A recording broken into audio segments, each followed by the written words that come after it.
Welcome back to the world of Tapir. In the last session, the False Sun crew started sailing towards the city of Modicto.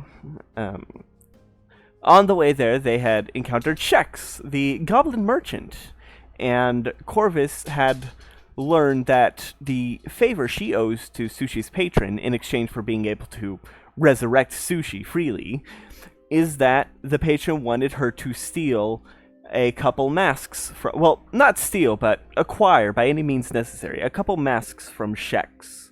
After some negotiations that could have gone better, Shex was willing to part with one of the masks, fulfilling half of the favor, and then was sent up north to go explore the Manta Ray ruins. The following week, the Pseudo Solaire was caught in the middle of a massive storm, during which Sushi and Ramen had both been tossed overboard. And after some very intense rolls, Ramen almost drowned, but was thankfully saved by Corvus with a very good use of Spare the Dying. In that storm, Levere had noticed a strange structure illuminated by the lightning. A familiar structure. The week after that, the Pseudo Solaire had come across the scuttled remains of a slaver ship. And proceeding forward, they had found a ship docked on an island. A ship that had belonged to the Pirate King of the Pelcroft, the captain of the Knights of Twilight, the Chainbreaker, as she and her new crew, as her old crew had left several decades ago, were sending the recently freed slaves through a portal in a tree, presumably to safety, where they can begin making their way towards their respective homes. After a conversation with the new crew, the Chainbreaker's first mate, a warforged in Eastern aesthetic, similar to Sushi's homeland, had gotten fed up and retired to its tent. Sushi had then spoken to Soba a bit before going into the tent to try and figure out what the deal with the Warforged was. The Warforged attacked Sushi, convinced that she was there to kill it, and Sushi managed to disable the Warforged body when out popped a ratfolk woman, whose name is Rui. After some de-escalation and some more conversation, Rui had revealed that she was Sushi's mother. And that is where the last session ended. Now, before we start, I will say I made a mistake. I had said 13 years when it was 18 years. I have dyslexia and dyscalculia, and the 8 looked like a 3 at a quick glance. So moving forward, we are treating as though she had left the Sashimi's crew 18 years prior, not 13 years prior. Because that caused some confusion towards the end of the last session. So, Sushi, you are face to face with your mother.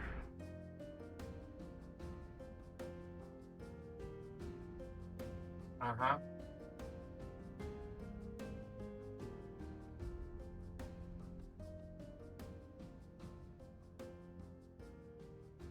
You gonna do anything with that? I mean, we already had the conversation. I don't know what to say to her anymore. I mean, what's Sushi's reaction to seeing the mother she never knew? Mm-hmm. General confusion? I think she assumed her mom was like a prostitute or something. Hmm.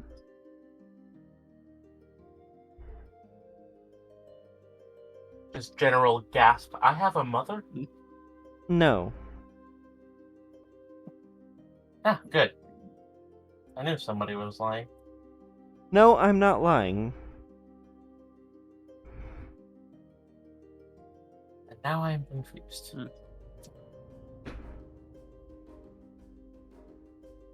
I am the one who brought you into this world. But I am not able to call myself a mother to you. Considering these last 18 years, I have not been here. Well, I have been here, not there. And you are his.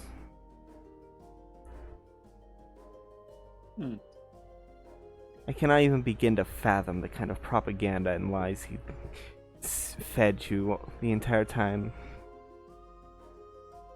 He didn't really interact with me much. Gotta be honest. Well, consider yourself lucky then. I only really remember talking to him to like 5 times. And like one of those was him kicking me out of country. So I see.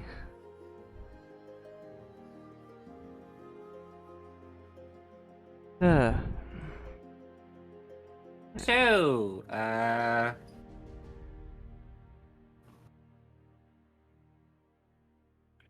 at least, one person in the party knows their, mom.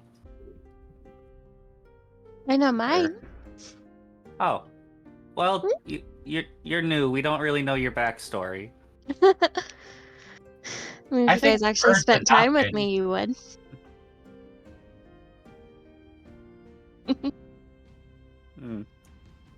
Corvus, are you adopted? I don't think Corvus knows that in character, but out of character, she is. Well, answer in character. No, I mean, I've always had my mother for forever, like, even if I don't look like her, like, she's still my mom. Yeah, never did wonder about my father, though. Yeah. Well, we know it's not Tross, because then that would be weird. That's Your just your dad's probably some kind of bird. You would think my mother would go with a bard? I say No. it's Not Bird. bard, bird. A bird? Oh, okay. I really want to say that one thing where he's just like a couple of birds. I'll be honest, I Man, have no wait, idea who my parents wait. are. Kobolds Are you kind sure of you raise just- raise Are you themselves just referring communally. to Kenku or an Aarakocra? Because I don't want you saying anything that's like not okay. You are a Kenku. You can't be racist against Kenku if you are No. one. I'm talking I'm talking about the actual Chainbreaker. birds. The Chainbreaker sips a cup of sips a stein of alcohol and says, "I know a Kinku that was accidentally racist against other Kinkus." How'd that work out? She always assumed that every Kinku she met was related to each other. Oh. I mean, I guess in a broad sense. Well, she came from a small town where that was the case. I mean, other than like elves who I think the gods made, isn't most species related in a way? Not species to think species, but within the I don't know. Really close-minded of the town to influence. I'm them like that. fairly certain if we go far enough back that I like gesture at my mom and then also at the of my retainers. I'm fairly certain our species, if it is technically a species, was made by wizards. I mean, I don't know. I mean, It makes sense. Yeah, it would. Though I don't really want it to be true because then it I just mean, if means you we're all can't just a explain byproduct of something, someone's experimentation. if you can't explain And we've something, just it's been left alone generally as is. Generally, a wizard did it. Yeah. yeah, it's generally good form to just assume a wizard did it. It's like, where did this Like, slime I wouldn't cube really come like from? the mockery Wizard. of life that is genetic experimentation like that. Well, if there's anything you can trust wizards to do, it's stab you in the back. So, just be thankful that you don't have any with you. I used Yeah, to we used to have a be wizard. with one. I used to have one. He cast fireball on himself and died. It sounds like wizardly behavior. Russia. I brought him back. It's okay. It's just we were surrounded by enemies. He was totally surrounded, so fireball on himself. We had a Or to wizard. the enemies though Look, too. I mean, Yeah. if you interesting know that you guy have for someone that can the- revive you, For a dwarf. He kind of had a dirty. I want to say that was Robe. the second time I revived him. The first time we were picked up by a wyvern and dropped, and he died when he hit the ground. ooh. You want to be careful with that. I heard it gets harder to come back the more you die. That is true. Yeah, the second time took a little Thankfully- bit more effort, but I still got it. Thankfully, I've only died once. And I have not died at all. I'm invincible. Yep. And he Levere holds his Invincible. biceps up. You're Mr. Burnsing You know- it. You do know you just jinx yourself, right? Invincible until proven killable. We call it Three Stooges syndrome. I'm immortal until proven otherwise. You all seem like a very rambunctious group. We've been switching around crewmates for the longest in the small time we've had here as a crew. I mean, we've only ever had like 7 regular crewmates total, but not 2 even at the left, same 1 time. died. Or Yeah. maybe I couldn't scry. I couldn't scry on her, so I'm just kind of Yeah, it's Assuming definitely, smushed. it's definitely been like a hectic not thing. smush. Like the Pancake. oldest ones in the crew have just been like the captain, the first mate over here with the princess, and Lightly me. juiced. No, she was vaporized, probably. Lightly Teleportation juiced. circle accident. Well, if there's no body, then bringing them back is going to be extraordinarily difficult. Directly teleported into the astral plane. Well, if they were in the astral plane, wait, can you scry on other Can you scry on other planes, No. or only? I okay. don't think so. Not with scrying. The, Like, it requires a different ability. The goblin druid just like, nah, he can't. Can't send messages and he can't scry across planes. Can you be I alive thought you in the could land? message, but it's just Yeah. hard. It's harder, I think. Oh, look at you showing off. You're able to scry across plane, or you're able to send messages across plane. Oh, so powerful. I've never tried, but I had a crewmate who did once, so I think it's possible. Are you able to Didn't live always in the land work, of the dead? but Where do the dead go again? Various places, mostly depending on their beliefs. Can you live there? The chainbreaker just grabs a stick and starts poking the fire and says, "It depends on where you end up. Some people end up in the 9 hells, and well, I mean, there are people living there, such as the knights of the city of Ash. If you ever find yourself in the astral sea, that's probably not the best place to go for an extended period. You can't die in there, at least not by age or thirst. Time stands still. You have to wait until you're either rescued or until something Well, kills you. Thankfully, I already know where I go when I die. I'm going to. I've never really studied up on my I think religion. Where Where's the Dragon Pantheon? Where's that? What's that? I think plane? it's just in the sky. Well, it depends on what happens Somewhere to in the the dragon. aspect. Depends on the size of the horde.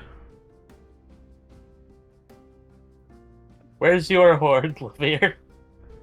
My horde is. He pulls out his key. It's in here. That's a pretty small horde. It's several thousand gold.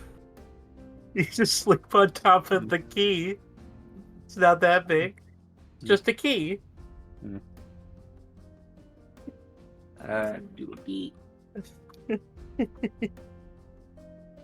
Lavir's gonna rack his brain for a bit. I think I'm gonna go to Gehenna? Isn't Gehenna Maybe one of Colossus. the... I'm fairly certain Gehenna is one of the bad ones. Well, look, Gaknalak's not exactly good. Yeah, but like, does he work for one of the dragon gods, or...? Gaknalak works for doodly-doo, Curdlemak, which is another kobold. The gnome just starts laughing. Yeah. Curdle back. But is...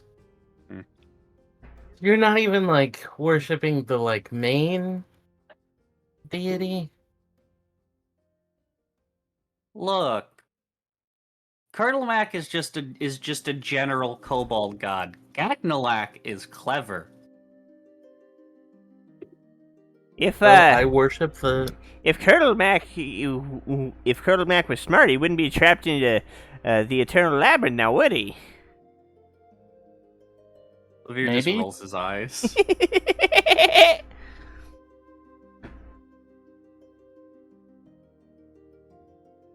Why Look, not? Kobold gnome relations have vastly improved since like the second era. Try telling that to a deep kobold. They're stuck in their ways. Yeah. Listen, I have dedicated myself to the Mistress of Pain. It's fine.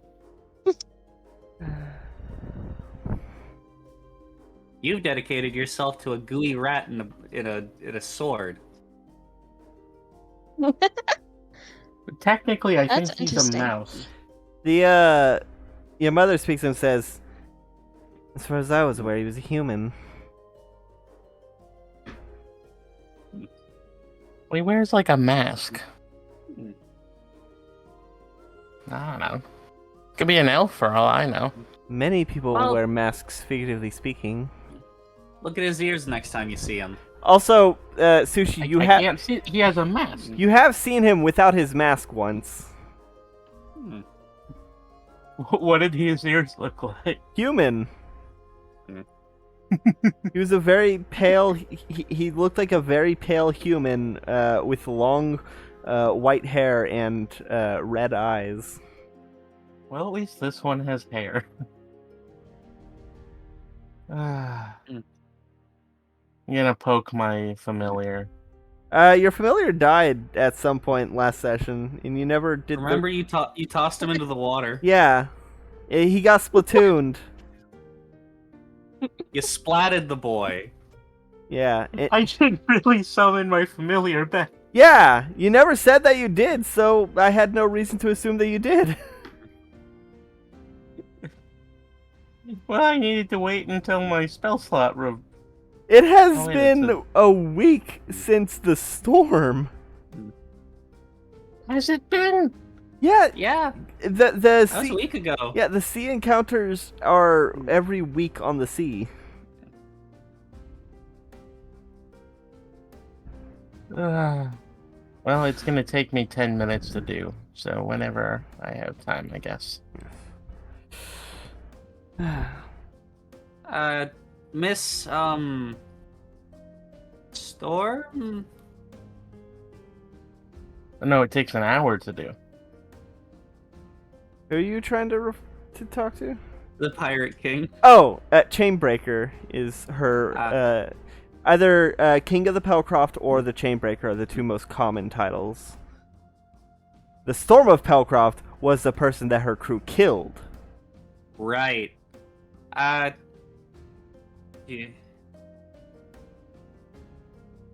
I do have a question, just as a personal theory that I have.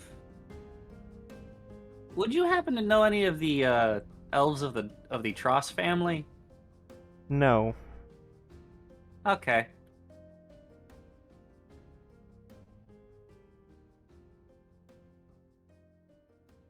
I'll keep that in mind. We know one that works with the Institute. Very helpful.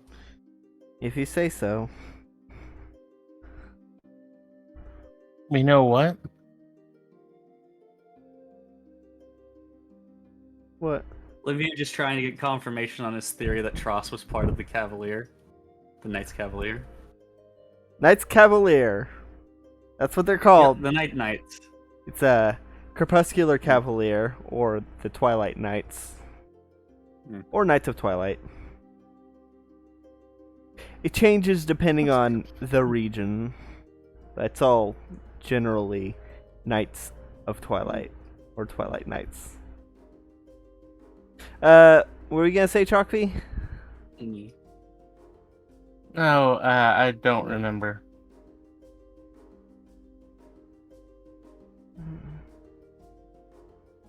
Alright. Okay. I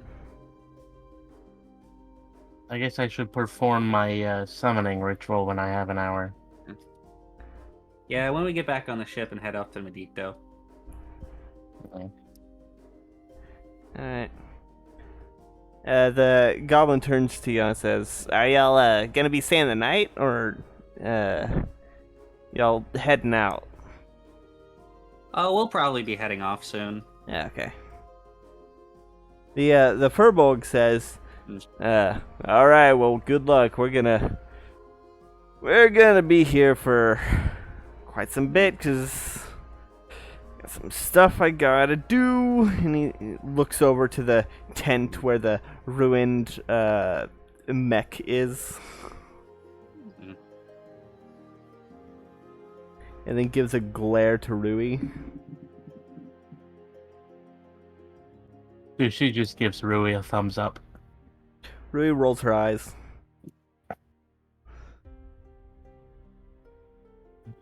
Listen, I didn't get all this sass from my father. You didn't get anything from your father, other than a very stern talking to.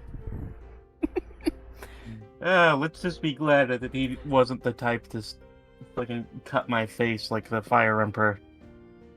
Well, you should be glad that stern talking to is all he gave you.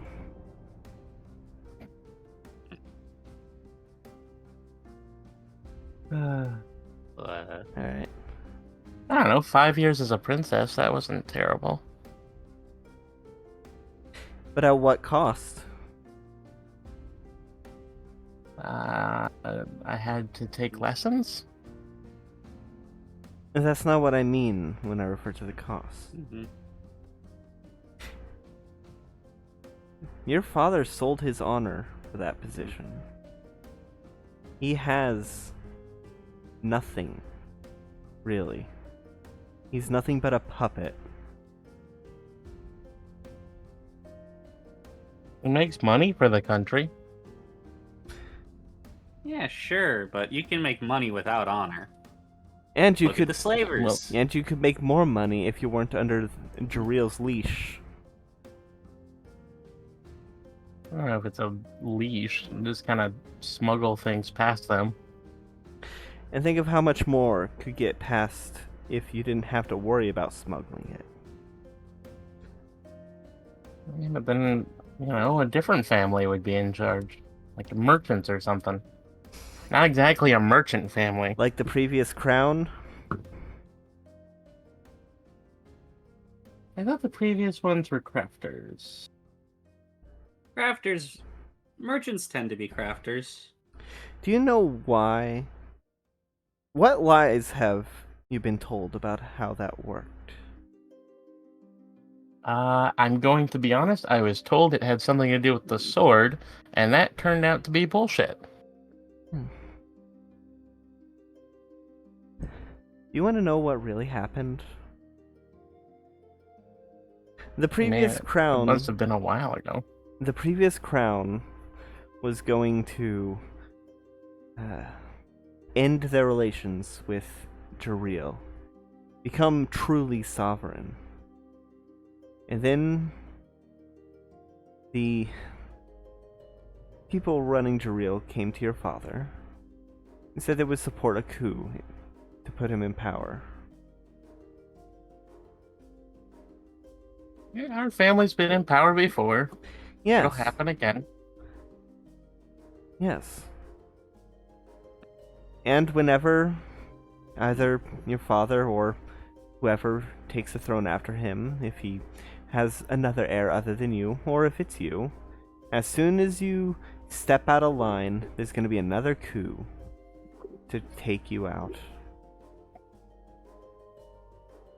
You know, you'd think he'd have a kid by now, but no, he doesn't seem to be the type. Weird.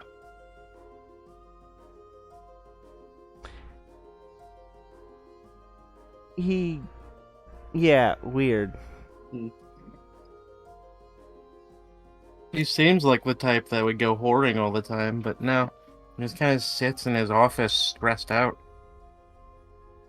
Yes. It's real annoying. Really? Did Fancy you office. take something of his before you left? I can neither confirm nor deny. Olivia turns to Sushi. I think she has him by the balls.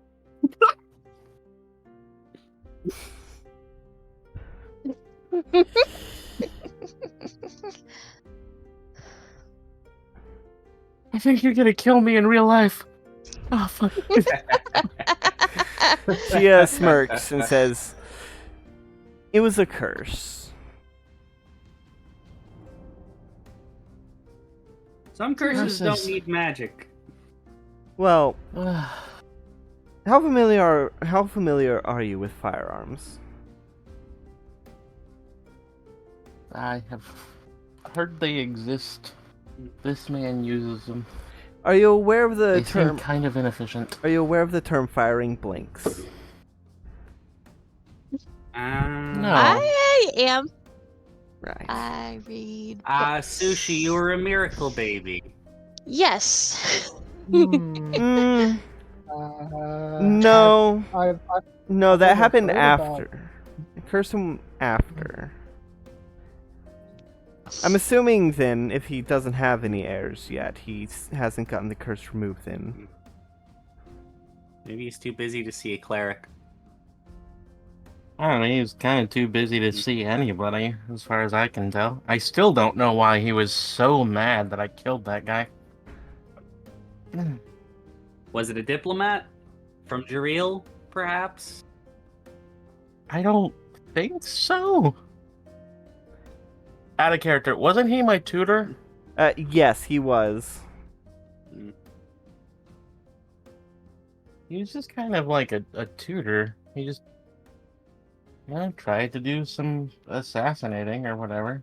Well, most people in your father's court are merely puppets to maintain Jareel's control, so it's safe to assume that he was an agent for Jareel. Which tutor was that? Was that my sword tutor or the other person? It was the general. Yeah, so I think it was the sword tutor. I think I've at some point kind of said that Sushi had 3 tutors, but one of them was either ramen or no, it was soba. No, Udon. Udon? It was Udon. Udon was your The short history one. tutor. yeah. Udon was history. The one you killed, I believe, was sword, and the arts was.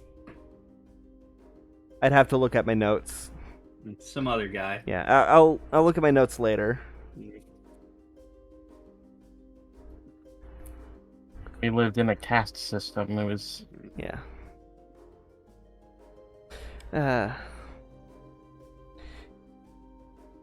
Yeah.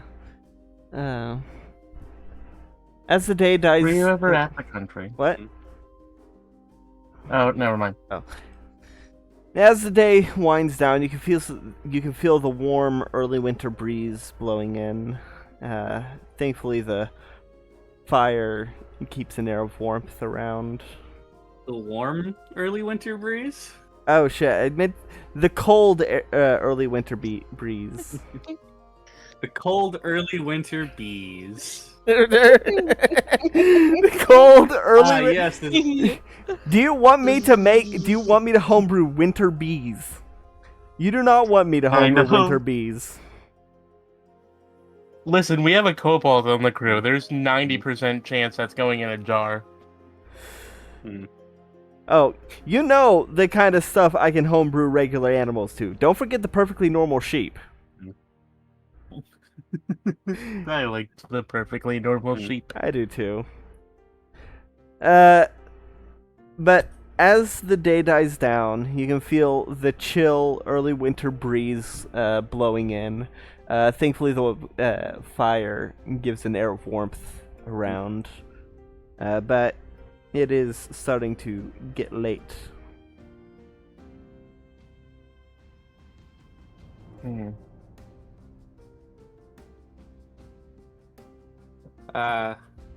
Alright, well, we best be scuttling off.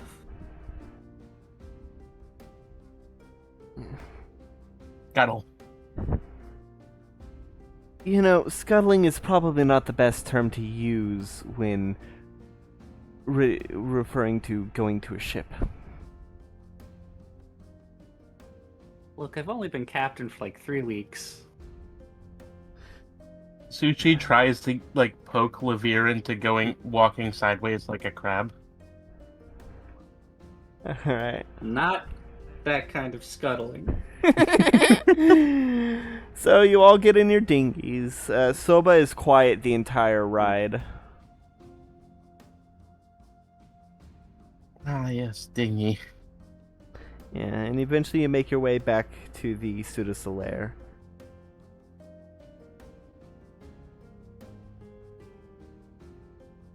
When we get on our ship and get the dinghy hauled up and tied up, Levere's going to check his magic Well, notebook. I was a You're gonna check. counter. You're gonna check your. I'm gonna see if Tross has sent anything. The last thing he sent was a few days ago. He had made it to Fatio. Ah, he's back on land. Yeah. I'll write him a message saying that we'd come across the fuck, I'm bad at names. Knights of Twilight.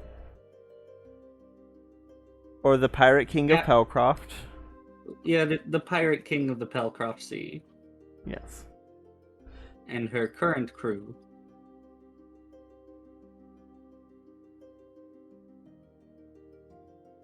Alright. Knights of Pelcroft. Yeah. Alright. So, as you settle in and set sail, leaving them behind, heading to Modicto. You have That's just where we're gonna end it. Bye, everyone. now you have one more week. You have one more week of sailing before you get there. So, go ahead and roll that D100. Let's see what you get. Okie dokie. Come on, Captain, give us something good. 62. 62.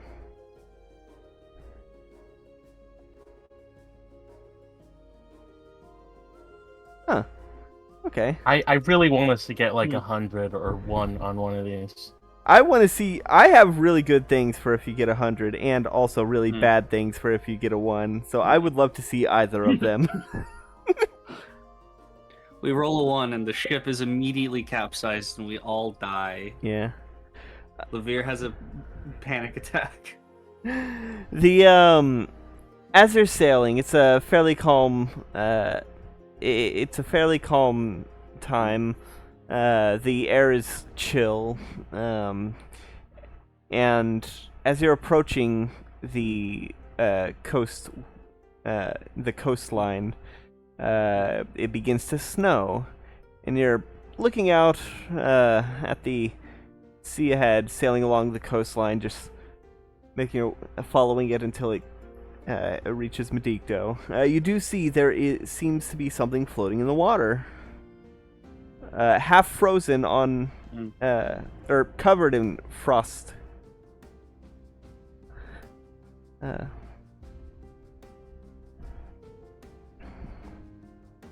Frost.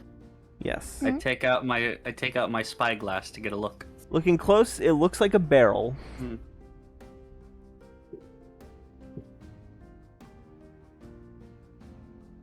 Well,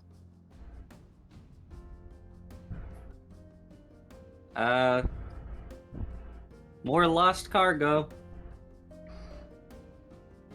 Go ahead and have the crew drop the anchor so that we can retrieve it without the ship going on. All right. So Are we in deep enough water to drop anchor? yeah, you're sailing along the coastline. You reach the coastline. I meant shallow enough. Yeah. Yeah. Okay. You reach the coastline. Now you're just following it until you get Modicto. Yay. All right, set that down. Get into a dinghy. All right. Row over to the barrel. As you go over to it, it's a bit heavy. As you jostle it around, you can feel shifting inside. It's probably full of some kind of powder, judging by the sound. To lug it into the dinghy, I'm gonna need you to roll a strength check. Who's in the dinghy with you helping? I'll help. Okay. All right, either both of you roll or one of you rolls with advantage. What do you want, Levere?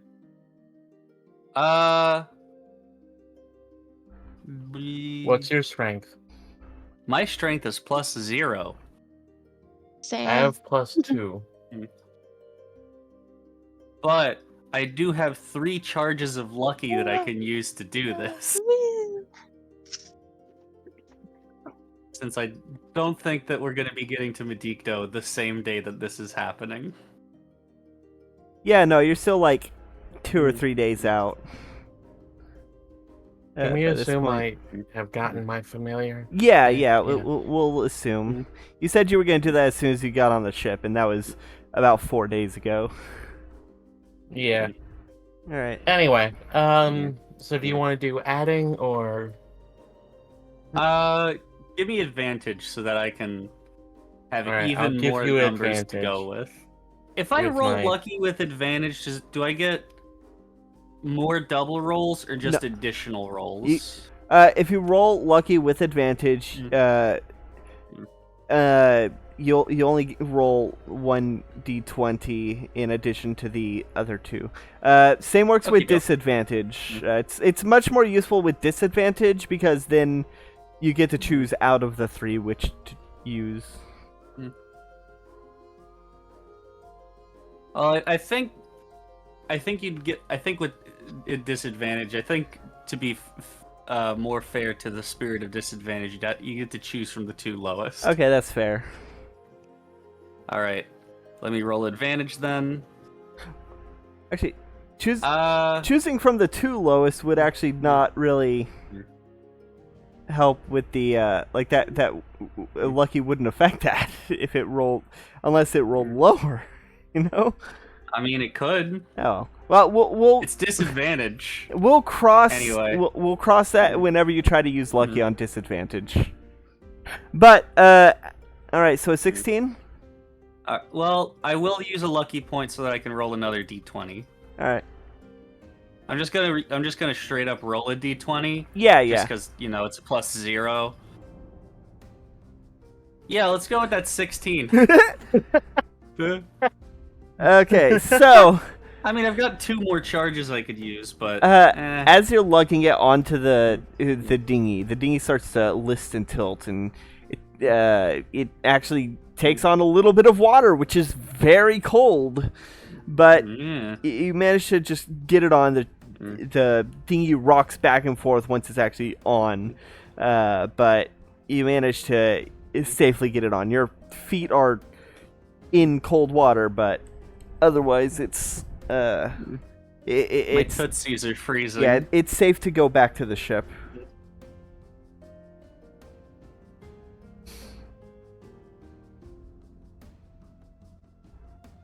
All right, let's row back over and get hooked So up. is this a glacier or No, it's a barrel. It's a barrel. no? Like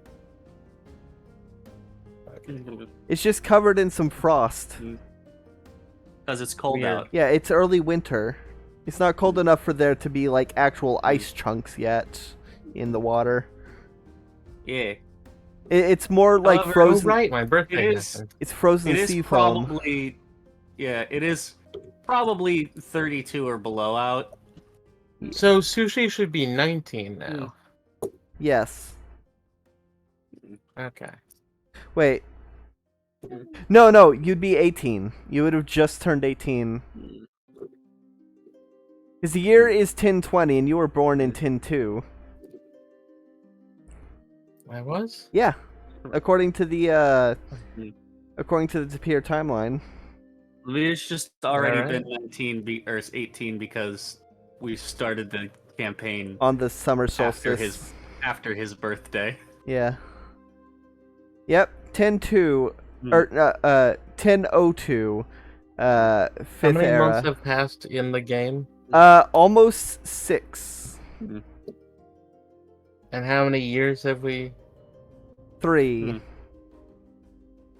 Yes, let's see. We started on the 21st of Sikor, and we're like probably we're like either at the end of Agatar or at the beginning of a prior. You're in the like you're in the early to you're hold on. You're in the middle of like the early middle of Aprior. All right, so we're probably like it's like probably like the 10th or like 11th. Yeah, Sushi's birthday was like the second day in the desert. Yeah. Yeah.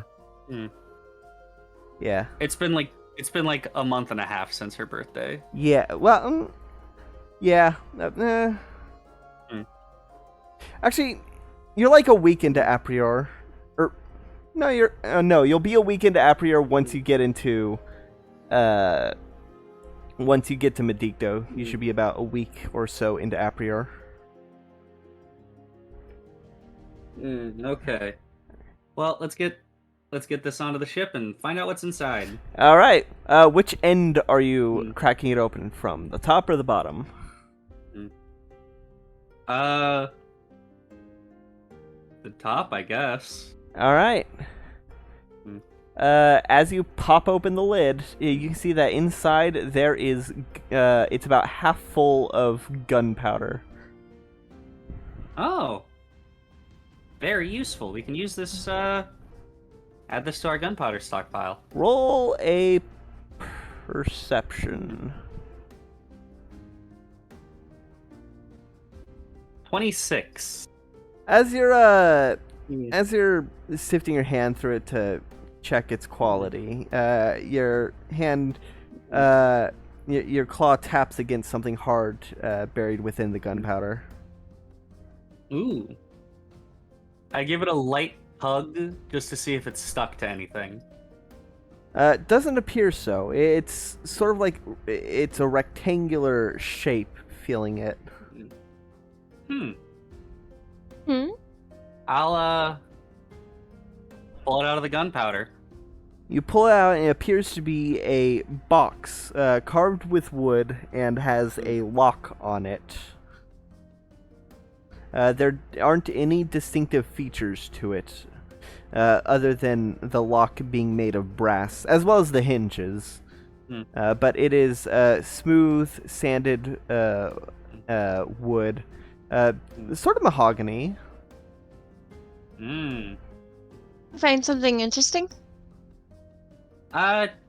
Yeah, this barrel of gunpowder had a box in it. Ooh, a box. Raja, do you have Yeah. detect magic? Uh, Are you able to see if something is magic? I'd like to know if there's a magic trap on this thing before I start fiddling with it. I have it, but I don't have it prepared. I could Oh. bonk it. If you wait until tomorrow, I can do it, or after I rest for a little bit, I can I'm sure it's change fine. it tomorrow. I'll just open it away from the gunpowder barrel. Okay. So she just walks over with the crowbar. I can hit it. You'll probably break it, and that's not Well, then fun. You're not fun. All right. All right. Levere goes a good 30 feet away from the barrel. All right. He has the barrel placed on the other side of the ship. Yeah. Yeah. Sushi is gonna stand directly behind Levere. If there is a magical trap on it, though, I could just do dispel magic and see if that does anything. It's what crowbar is for. No, it's Mine fine. doesn't it's fine. damage it, though. Nah, that's probably fine. Okay. All right. Let's see. So thieves' tool would be dexterity plus proficiency. Yep.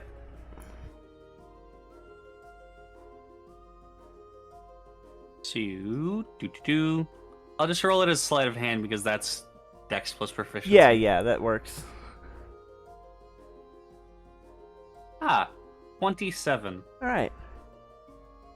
As you're picking the lock, you get it in there. It's surprisingly simple lock, like the kind that people train with. Definitely not the most secure. And in no time, you hear a click. Who all was standing around Levere in the box? I was. Raja was keeping her distance, All right. but was ready if something bad happened and someone was hurt to run over there. All right. Sushi was right behind Levere. As you see the lock pop open, it falls off.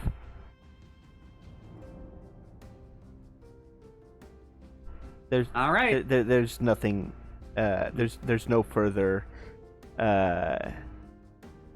event in regards to All right, the lock. let's open the lid. How big is the box? Not too big. It fits in the palm of both your hands, but you got small hands. About the size of a box. You know those boxes that new phones come in? Mhm. Yeah. It's about that size. Like the size, All right, so the size of a It's book. 6 inches wide. Yeah. Hmm. Yeah. All right. Open it up. As you open it, the inside is lined with a nice green felt, and inside there are 3 gemstones, which at first glance appear to be diamonds. Let's take a closer look. Raja will start wandering over there, kind of peeking, but waiting in case something goes wrong. All right.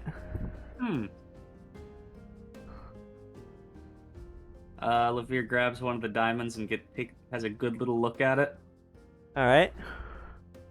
Hold it up to the light and such. All right. Roll an intelligence check. Unless you're proficient in jeweler's tools, in jeweler's kits. I am not. All right, then yeah, roll intelligence with a just roll a straight intelligence check.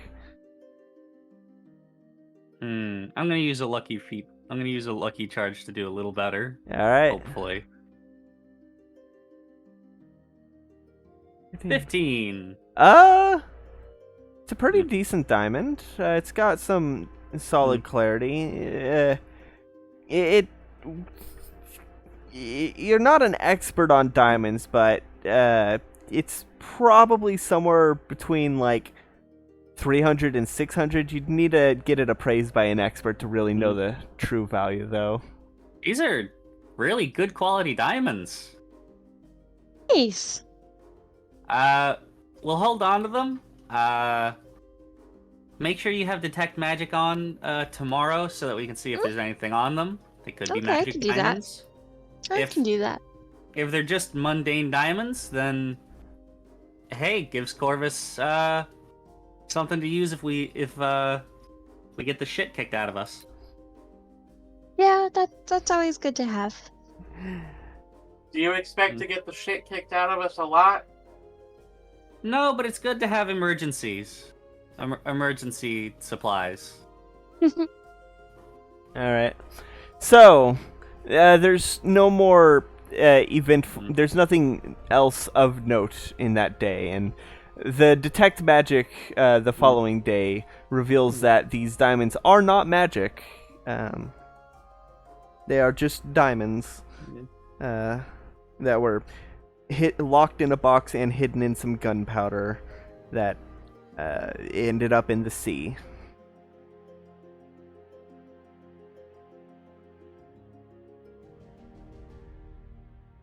So, on the 7th of Aprior, at dawn, you actually no, it'd be around noon-ish.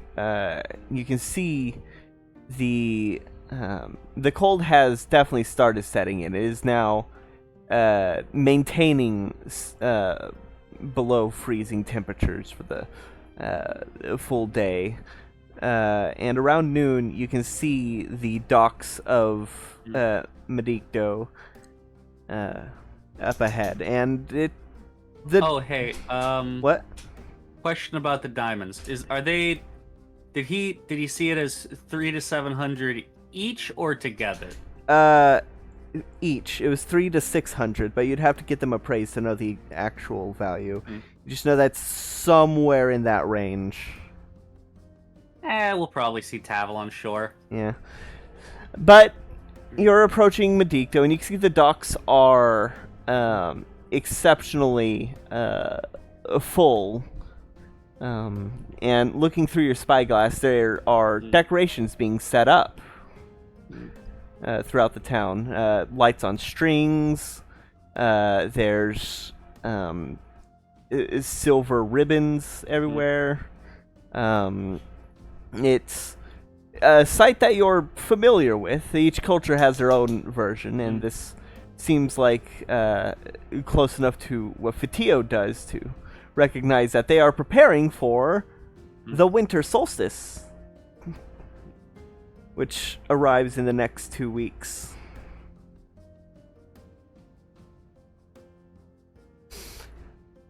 But that also means docking is going to be a bit more expensive. Oh, it's that time of year.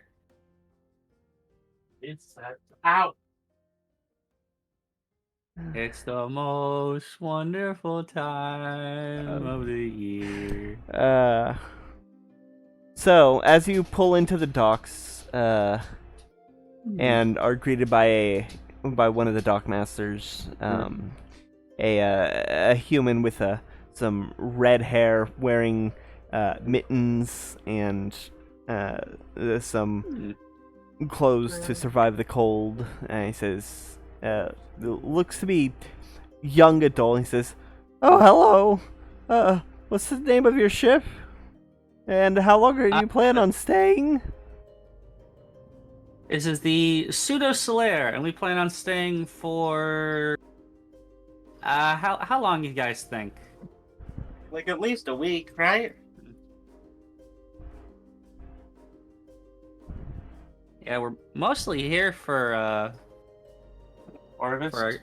for our cleric to some big ceremony with the Raven Queen. Yeah, Corvus, how long is your ceremony gonna last? Take. Corvus sent a message of BRB a while ago. That was Ah.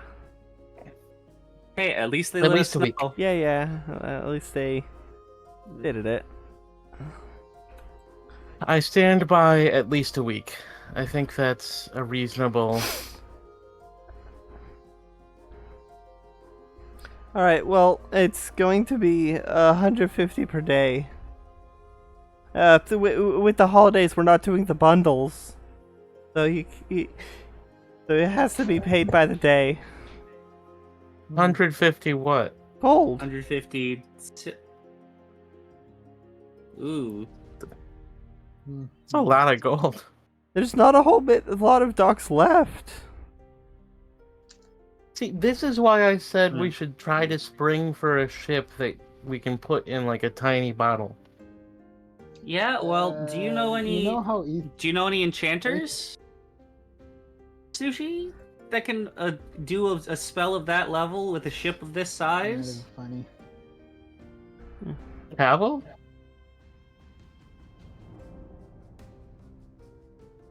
Do you know one that isn't going to charge us out the ass for it? Of course not. Oh, looks like gunmetal's back, or was back. Yeah.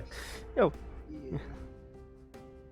you can gunmetal. You would know that if you go if you go straight to the temple, you could get your thing completed. If everything goes well, you could be done by before noon tomorrow. Ooh.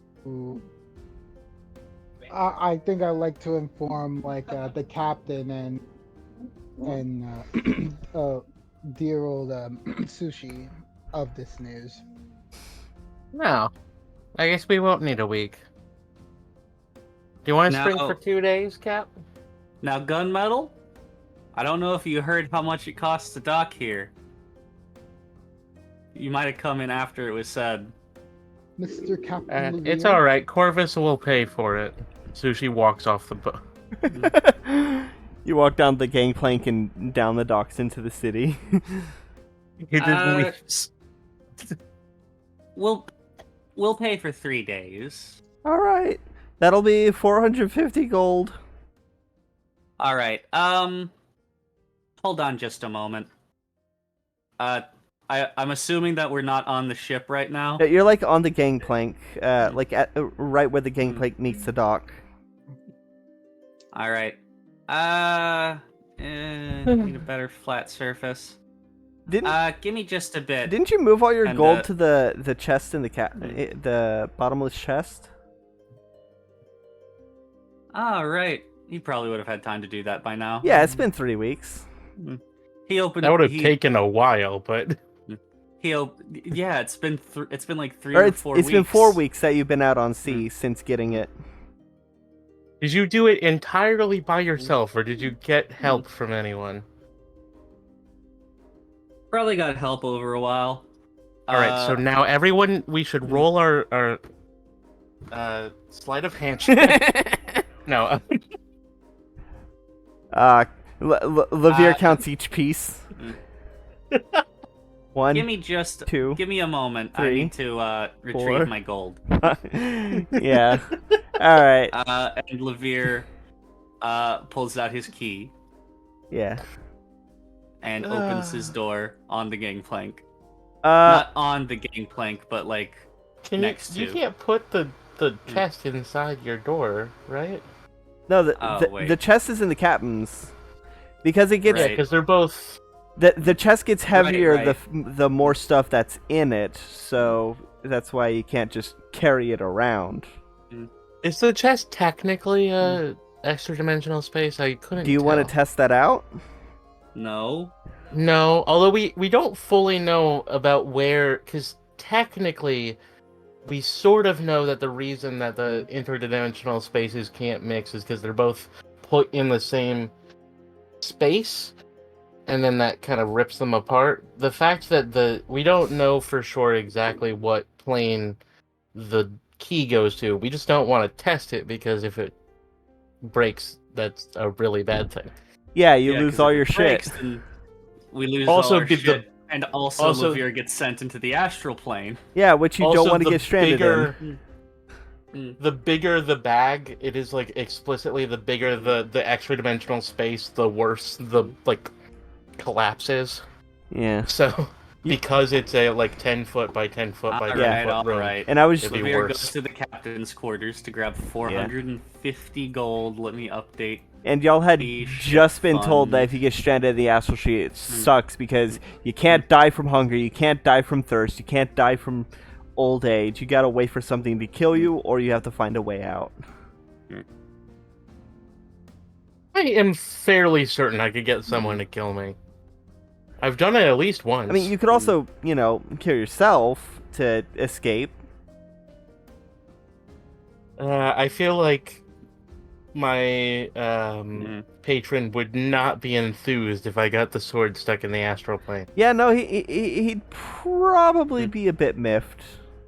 He'd probably be a little bit pissed at that. Yeah. Now, if I stuck it into a god, that would be funny. He would love that. Alright. So, as you pay your 450 gold to dock for 3 days, where do y'all go? What's y'all's plan of action? Are you going to go straight to the temple to do Corvus's thing? Are you going to try to get a couple rooms at an inn? I think what we're going to do first is we're going to look around and see if we can find Maybe dorms at the institute? Find where sushi went. Find where sushi went. Sushi has probably already tried to. Actually, considering the time of year, using the institute dorms would probably be a lot easier than trying to find a free room at the inn. Yeah. True, but they're also probably terrible. But in the At the meantime, same time, Levere would do you like guys to wanna see. argue free room and board for a little bit compared to like spending money for like just something that could only be slightly better. That's just all I'm saying. But in the meantime, we need to get these gems appraised. So, Levere would. Oh, That's fine. it was a Soren. Oh. Honestly, Levere would like to we're see not if we going to the can. temple first. I think honestly trying to get through Dr. Tross's contacts in order to secure the free room and board might be the best foot forward.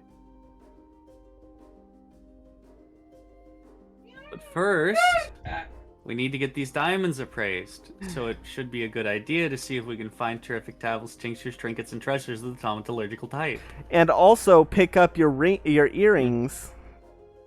Yeah. Did we put a down payment Yes. on those, or did we pay in full? You paid in full. You paid in full, so you just had to pick them up. Oh no. What? Oh no, sushi. What? Look at what Chalkpy put in memes. Yeah, I did. Alright. Those poor brownies.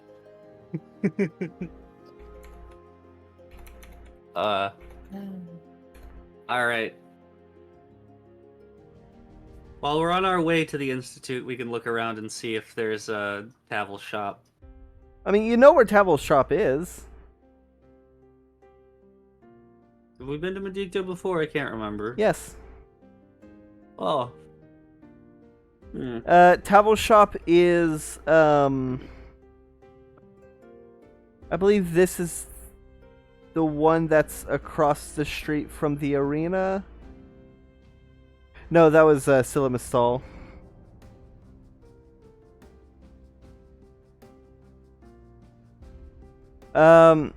But as you make your way to Tavel's shop, you find Sushi is there, talking to Tavel. Tavel is currently showing you some various armors. Mm. I mean, we could get some that are you sure you don't want me to enchant yours? Your armor? Well, I have half plate. How much is it to enchant full plate? If I were to get full plate. Let's see. Well, that depends on the level of enchantment. Well, what are some enchantments that are good on armor? What enchantments do these have? Well, there's basic enchantments. To buying it raw, or buying a new set of armor, it would be. Hold on, let me double check the. If I enchant your armor, it would be about 1,500 gold, and give me about day and a half. 1,500 gold. That's how much full plate costs. Well, that's to enchant your current armor. Also, hi Tavel. Hello there. I've already given your friend the earrings. Oh, that's good. Yeah. Oh yeah, Sushi, go ahead and mark the earrings. Oh, yay! Yeah. Ooh, can I have mine? Can I have mine? Yeah. Yay! How are we meant to mark it? Do we just Well, add it to? Yeah, it just it is I believe you got 3 made. I think we already had 3, so we only needed 2. Varen had one of them. Yeah. Yeah, but we got one from the cave-in place. Wait, didn't we get 2 from the horde? What? I don't. No, we didn't. One we of didn't the find any in the horde. I think There was a box. I could have sworn there was a box with earrings in it. that was from the Archfey horde. Yeah. No, I could have sworn we had it from the dragon horde. No, you didn't find them. I was thinking about putting them in there, but ultimately I didn't because y'all got better stuff. And y'all enchanted the stuff. Well, whatever. I mentioned we it. got yeah. as many as we needed. Yes. That's yes. all that matters. Yes. Okay, so here's what you do.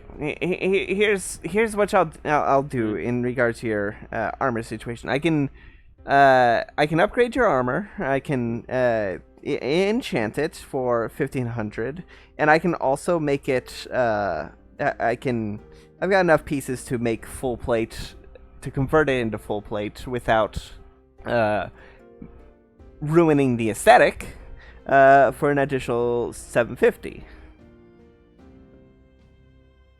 That'd be 2,250 gold for +1 full plate. Just give me a day and a half. 2 days. 2 days? 2 days. How's that sound? Well, we're docked for 3, so should be fine. Perfect. How much would the next level be after that? An additional? What, +2? Ah. Yeah. The enchantment Crazy. the enchantment alone would be 6,000 gold, and that would take much longer. About a month.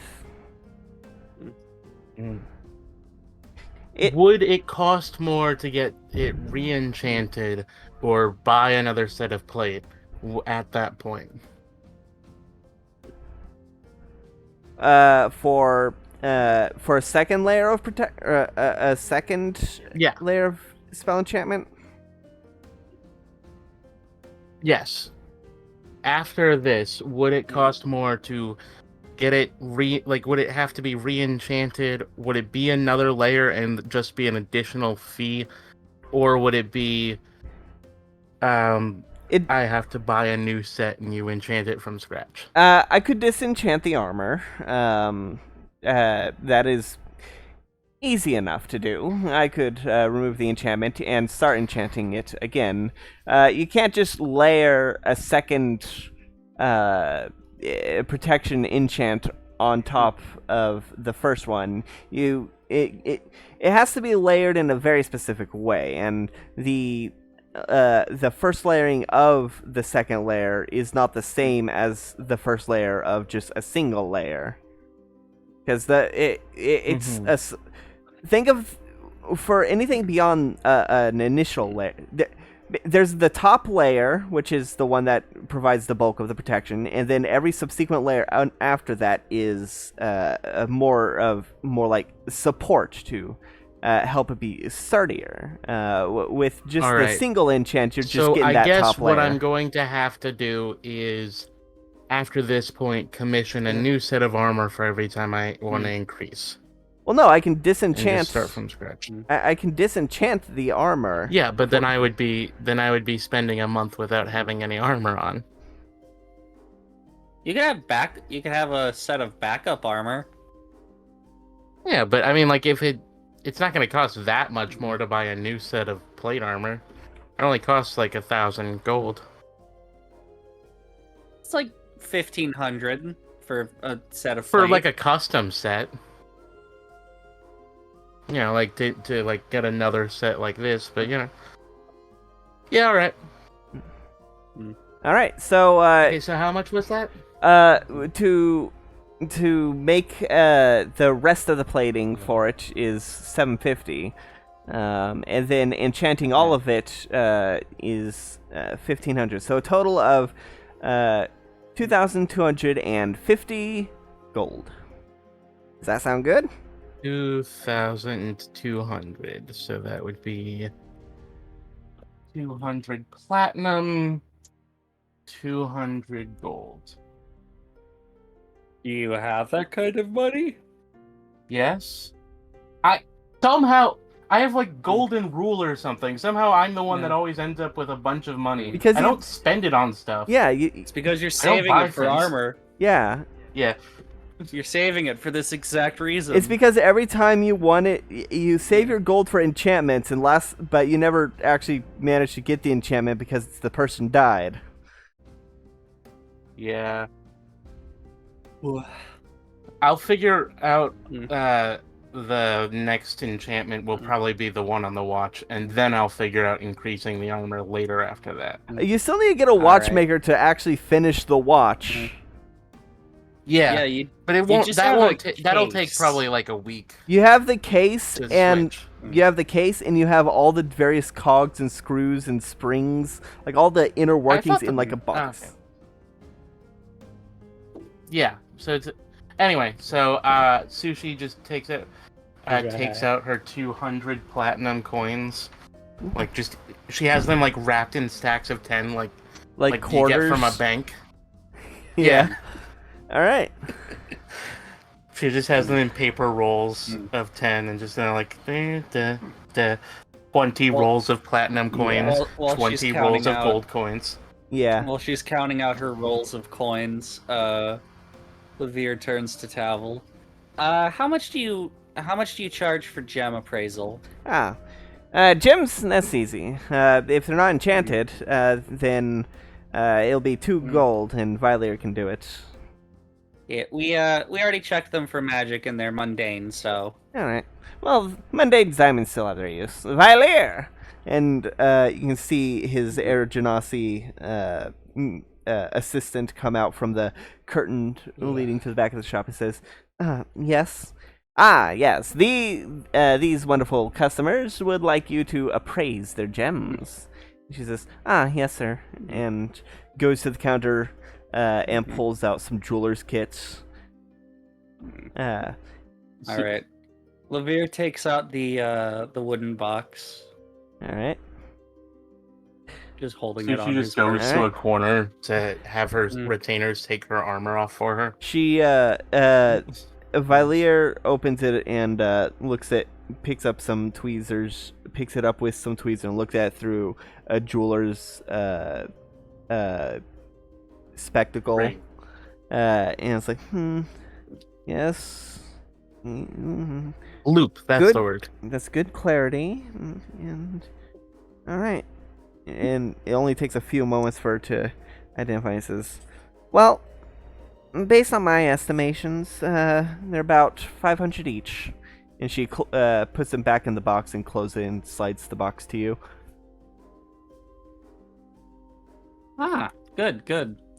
I couldn't tell if I had a look, and I figured they were probably somewhere between like 300 to 600. So 500's pretty good.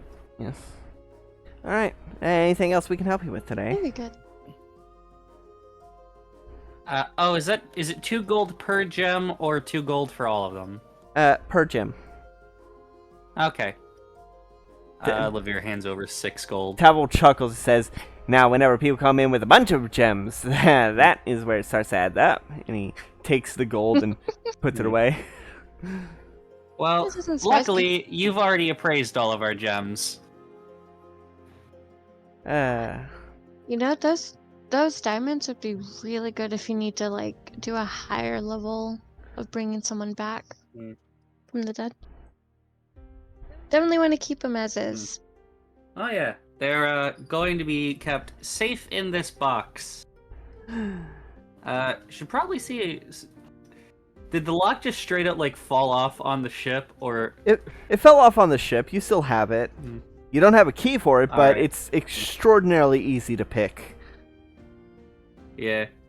Like you're pretty sure that if you tug on it hard enough, it would just pop open. You are using a random C lock. You can open it using a random C lock.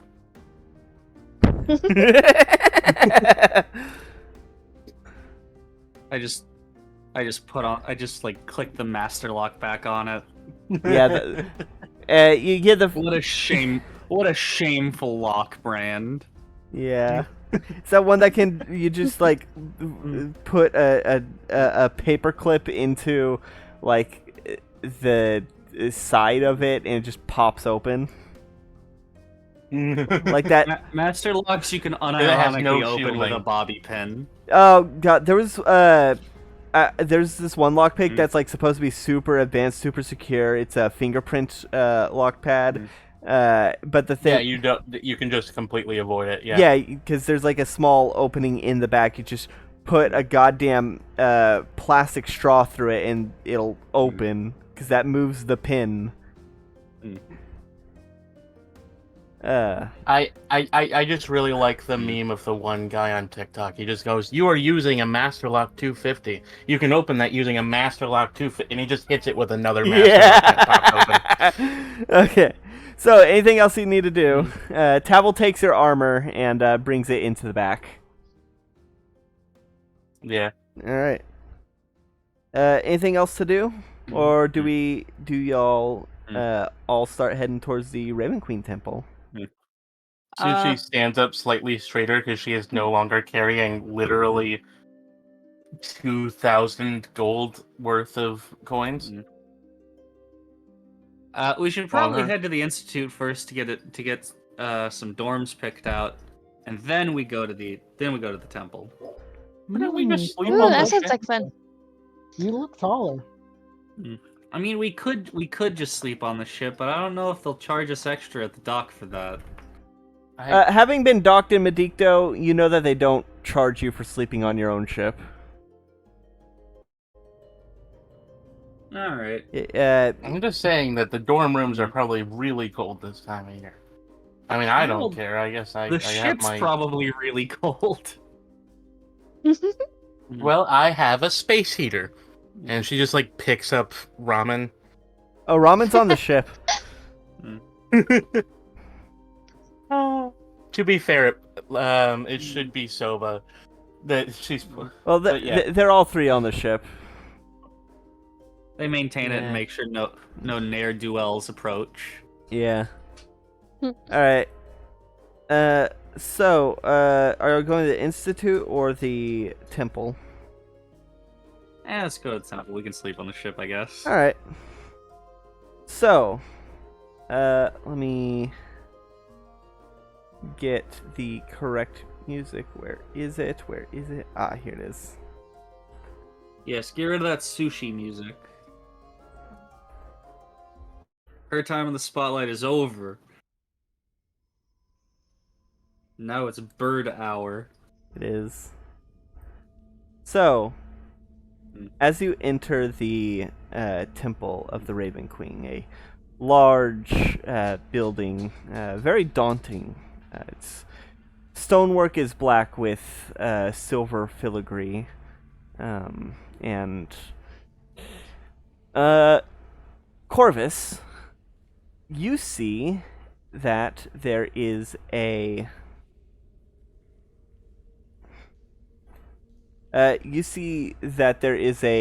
person wearing some vestments that are about not dissimilar from Maggie's, slightly different design, but just as intricate. That is currently just feeding some of the ravens. It is a drow, with some short hair. His skin is a dark purple, and his hair is a silvery white.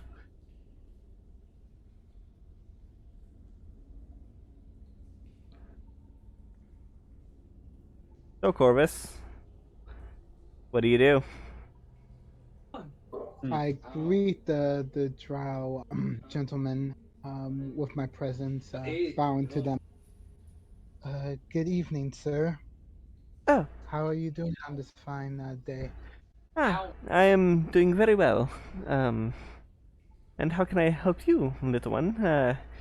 Do you seek guidance, young Nevermore? I seek to evolve my status, actually. Oh. Well, you are not from this town, correct? You came from elsewhere? I came from Esfield. Yes. Ah, Esfield. Lovely place. Well, I am Zegwin, the current regent of this temple, while the How do you spell that? Ziegwyn. Can you say that again? Ziegwyn. Zegwin? I'll spell it. Zegwin? Yes. I already spelled it. Oh shit! I put an extra G in there by accident. It. That's how it's spelled.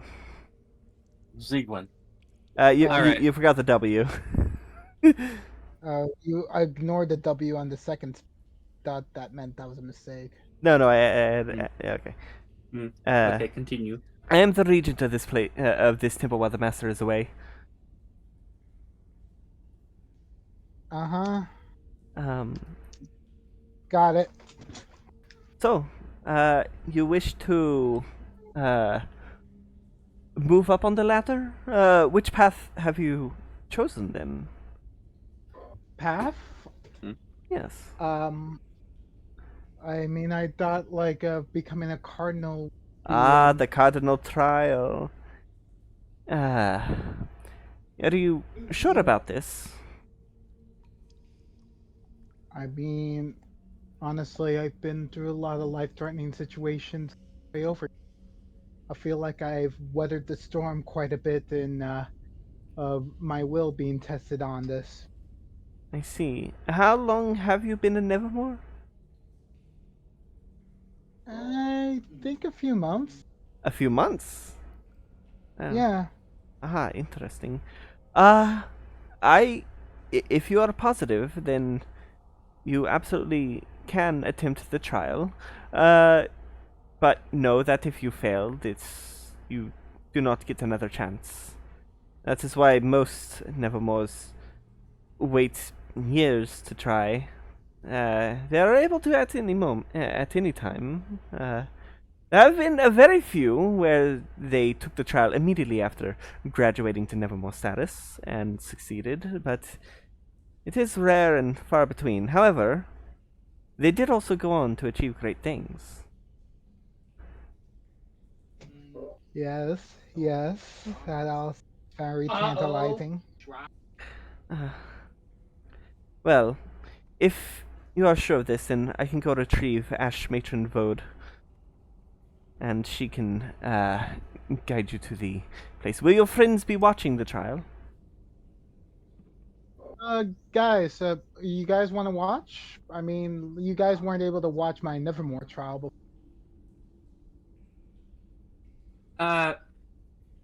I would love to, but I do need to look around town to find that thing for my Wow. friend. That's very telling when you guys aren't saying anything. Sushi goes where she is wanted.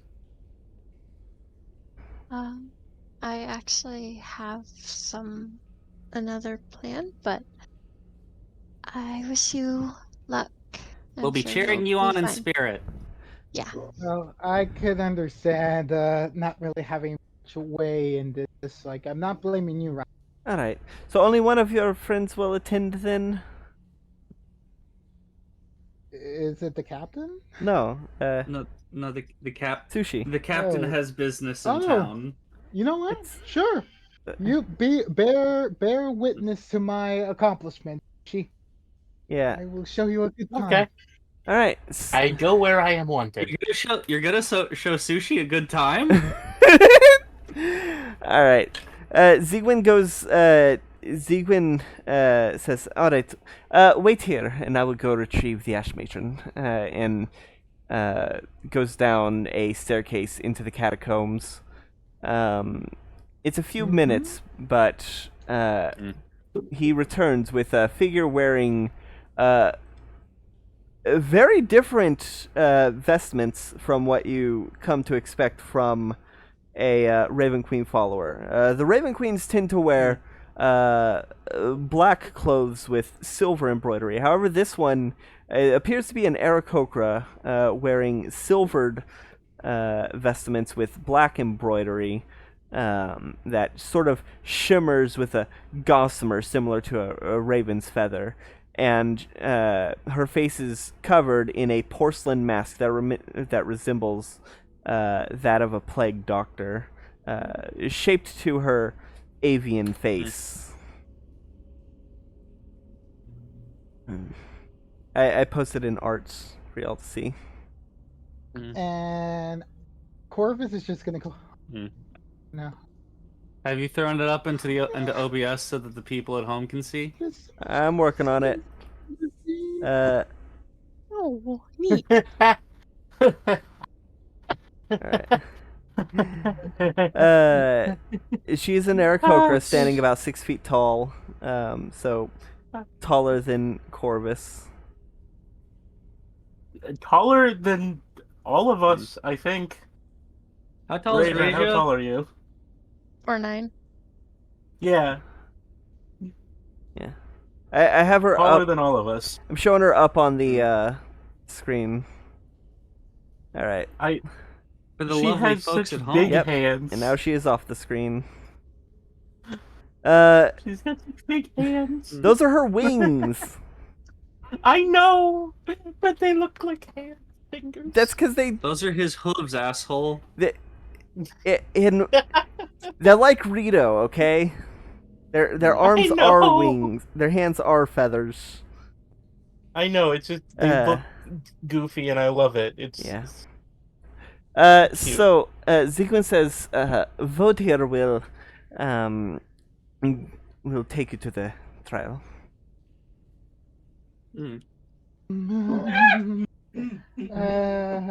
Yes, Miss Ash Matron. Sure. Like Corvus is hiding herself like in our head, She, like feeling red in the face right now. I mean, your face is always red, but yes. She looks at you with those, with those dark glass, goggle, lenses. You can't see you can't see anything of her face. And she says, "Very well. Come follow, young Nevermore." And starts heading down into the catacombs. Yes, ma'am. Yes, ma'am. So, Sushi, Corvus, as y'all navigate through the catacombs, she leads you. You pass by, you pass by a statue of a raven, and Vode. By the way, it's spelled Voed. Vote. Vode. The notes. Yes. Ash Matron Vode. She stops in front of a statue of a raven, and she stomps twice on the ground. And from the walls around, you can see several transparent figures, all wearing robes and porcelain masks, humanoid porcelain masks, all with the same patterns, as they come out of the wall, transparent and glowing a spectral blue with a slight mist wafting off of them.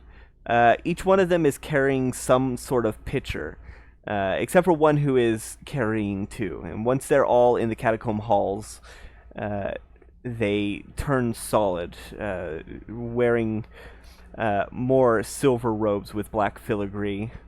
The one that's holding two pitchers hands one of them to the Ash Matron. Corvus, you would know from your studies that these are the Ash Keepers. Ash Keepers.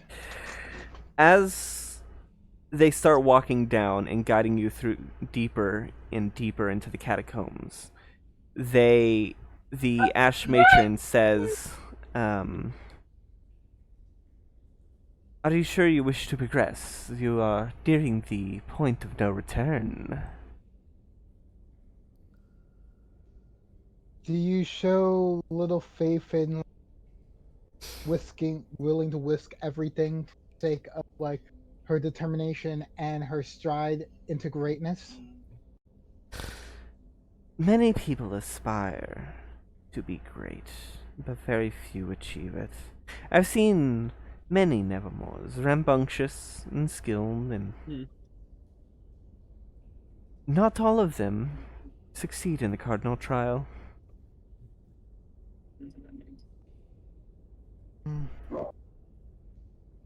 I know. And I can't really compare myself to met them or learned about them. All I know is my own wants and needs. And currently right now, my heart is screaming at me to like progress further, even faster, become someone great, become someone dearly important for the sake of our goddess, to serve her in all needs for the world. Well, then, She raises her I hand. pray she is on your side. The Ash Matron is not looking at you. Her back is turned to you as she talks. So she does not notice you raising your hand. Hey, Corvus. Yeah. Hey, Corvus. What Yes. happens if you fail? Do you like die? That is an actual possibility. There's also the thing of like, even if I do, I won't be able to ascend to anything higher than a Nevermore ever.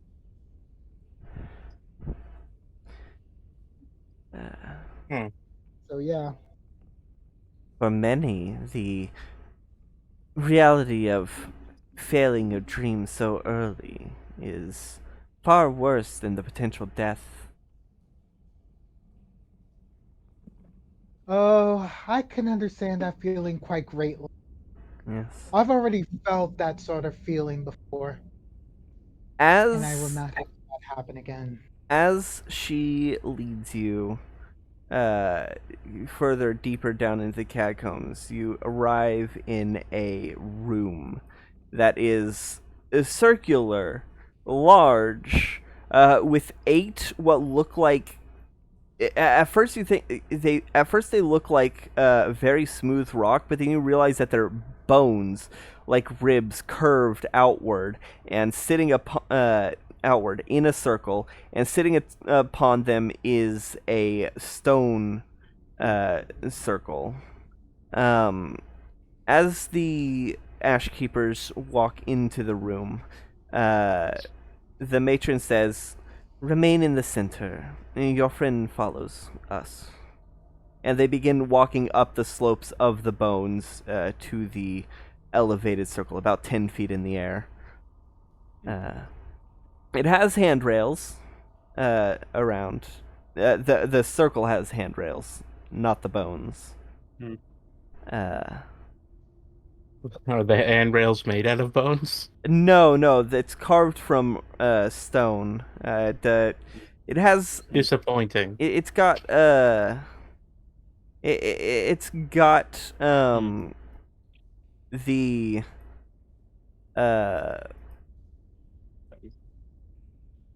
what am I trying to say? It's got tiles lining it, and eventually all 8 of the Ash Keepers, the 7 lesser keepers and the single Ash Matron, all are at a single bone with their pitchers, and they begin to pour a fluid that is very dark, almost like shadows themselves were turned into liquid, begin to flow down grooves in the bones, and you can see them begin to fill carvings in the floor, becoming one massive circle of runes, before it pulls into the center, intersecting with your shadow, Corvus. And from that pool, which your shadow goes into, arises a figure, which begins to walk back as it begins to get more and more definition. You see about 4 feet tall, 4.5. No, actually, about 4'11". Its feathers are, well, they're made of shadows, but its eyes are glowing. Corvus, you've seen this figure before. In fact, you saw it during your last trial. No. The figure begins to chuckle. So, this is what it's like to be real. Real? I'm going to need you to roll initiative. Okay. Alright. And let me just, sorry, I gotta get the combat ready. I got an 8. Alright. Oh boy. Alright. It's that, and... Oh boy, the That is personification something of Corvus wanted a self-doubt. while ago, yeah. but Alright, so so... revisiting this. Where is it? I need to get you the... maps, okay. There it is. Here you go. This is what the arena looks like. I've got it on the screen, and let me go ahead and grab the music. Oh god, this is again. I'm not gonna say Persona this time. I'm just gonna say Bleach. Like this is like the second bout against her. Yeah. Sorry. All right.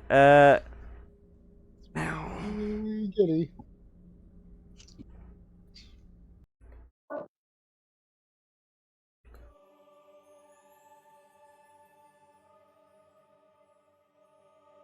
All right. So, the Dark Corvus Rolling initiative. What did you get? Number 8. All right. So, first things Dark Corvus is going to do is, she chuckles and says, "Tell me if you've heard this one before." And a scythe appears. It's black with glowing. Where? There it is. It's black with a glowing light, kind of like the dark saber. The dark saber? Yeah, like What's the dark? from Star Wars. It's a I lightsaber, don't but know instead that. of Haven't really gotten that far into Star Wars. No, it was in Yeah. it was in Force Unleashed. It was one of the. I mean, it's I think been it was also in Mando. and also Clone Wars. I It's only watched a bit basically- of Clone Wars on that. It's a lightsaber made of dark I have and not also seen shaped the Yeah. like a lightsaber, sword. Sorry. All right, here you go. Mm-hmm. All right, and then as the action, that was the bonus action, and as the action, I need you to make a dex save. Got it.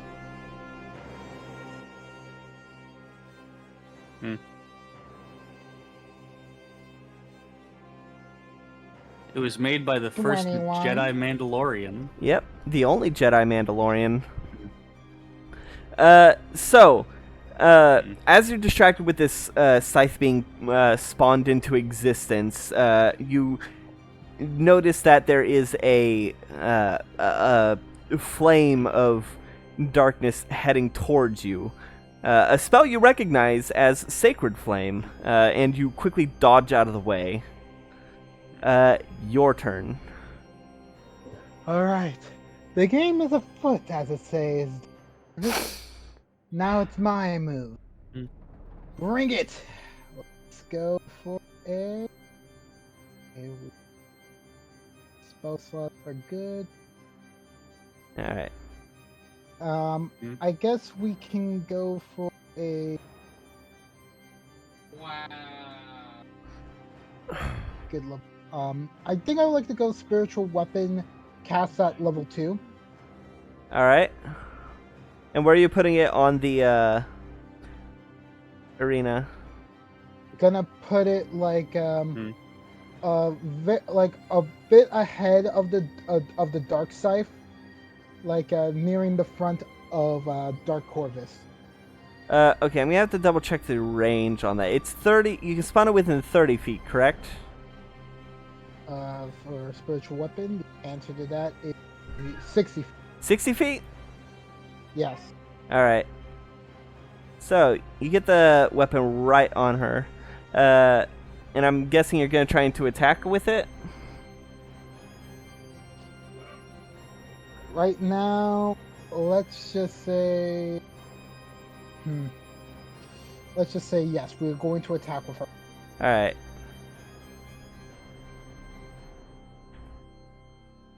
So let us hit it.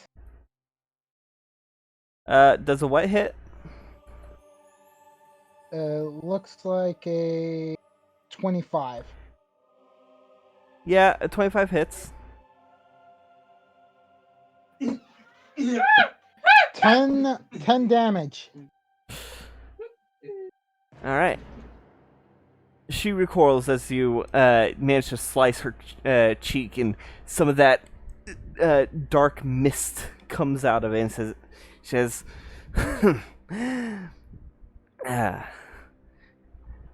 well,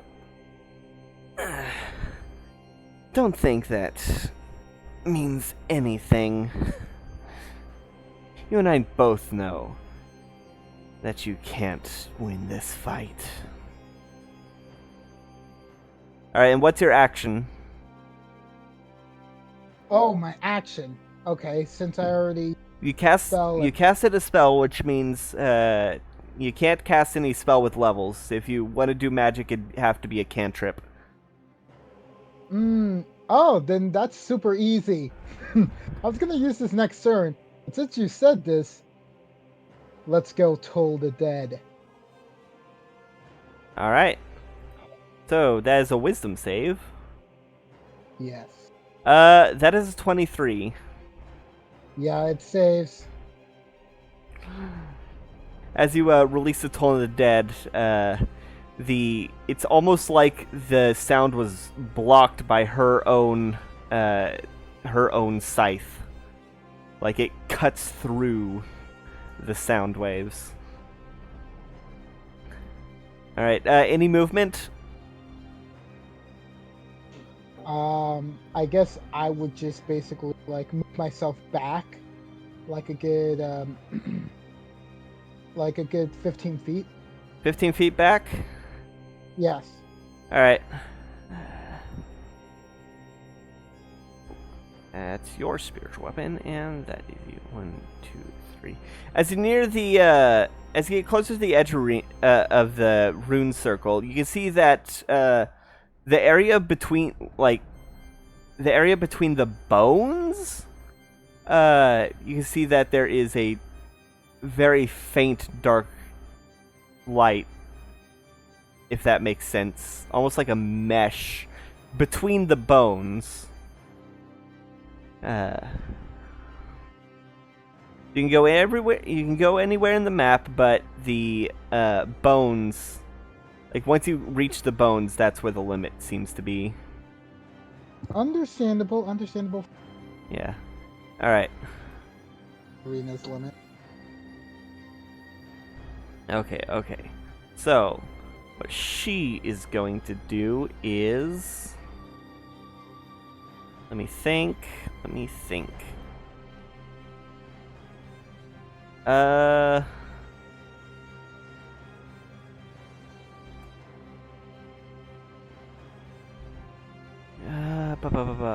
can she do?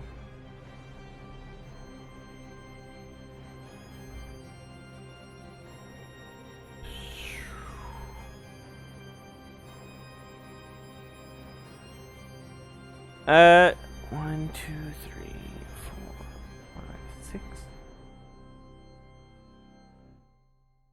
All right. She's going to run 30 feet towards you. 1, 2, 3, 5, 6. You do get an opportunity attack with your spiritual weapon if you want to take it.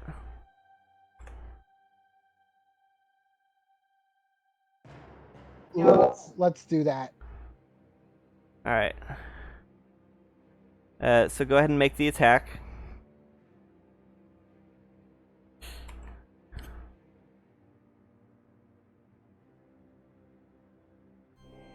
$21 to hit.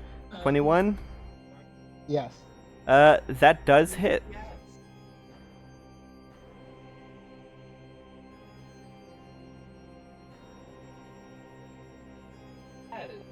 Eight damage. 8 damage. All right. And now, let's see. Bonus action. Her spiritual weapon is going to go. Was the range on, or was the movement for spiritual weapon? It's 20 feet, right? I only just now noticed the spiritual weapon's just sitting in the middle of nowhere. Yes. All right, 20 feet. She's gonna start moving her spiritual weapon towards you. Wait. 2, 3. Yeah. Let me just double check to make sure that is some. If not, you can easily move. Yeah, you can move it up 20 feet. All right. It's not towards you yet, but she is. Let's see. So I need to pull up my. Tapir. Yeah, just let me know when it's specifically round 10 of combat Uh-oh. for both of us. All right, Lavir, can you keep track then? This is round 2. Yeah, because once it reaches round 10, All things right. are gonna fade out. All right. So, Is this the start of round 2 or the end of round 2? this is the start of round 2.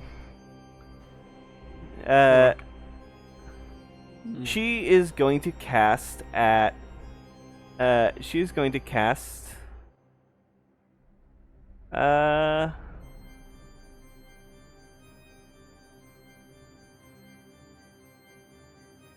She's gonna cast Bane on you. You need to make a charisma saving throw.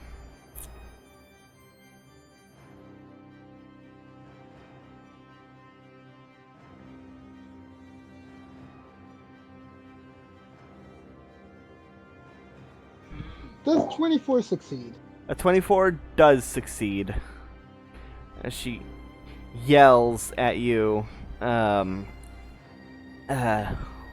why are you even doing this? You've been a Nevermore for what, 2 months? And suddenly you think that you're capable of becoming a Grim Cardinal? Your turn.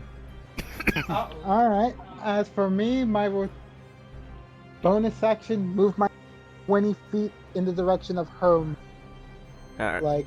or until it's in her range of her. Yeah, you can do that. How close is it to her? Touching. Alright, then immediately activate it. Alright, go ahead and roll to attack.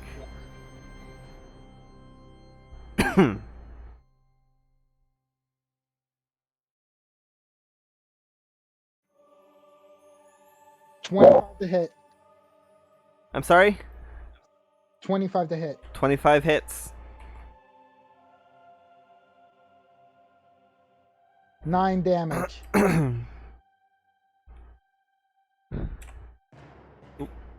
Not 98. Mm, Alright. Alright.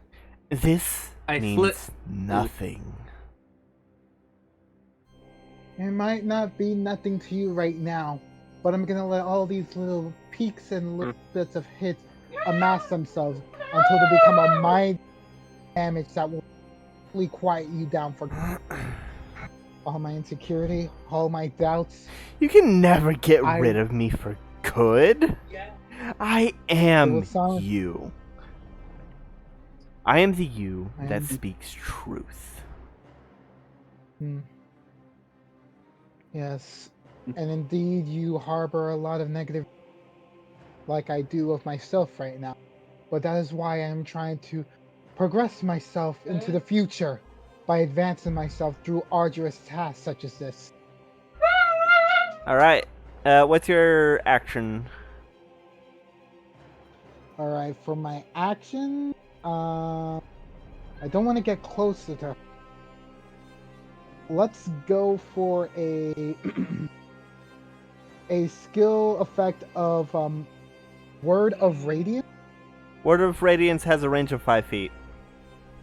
Oh, dang. Okay, yeah, then that won't work. Yeah, no, that's a crowd gonna control for when you're getting ganked up on. Alright, alright. Then I guess let's just go with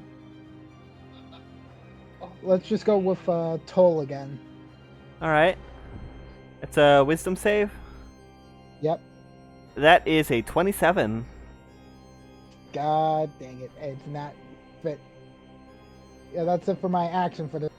Alright, any movement? Alright, looking over at our...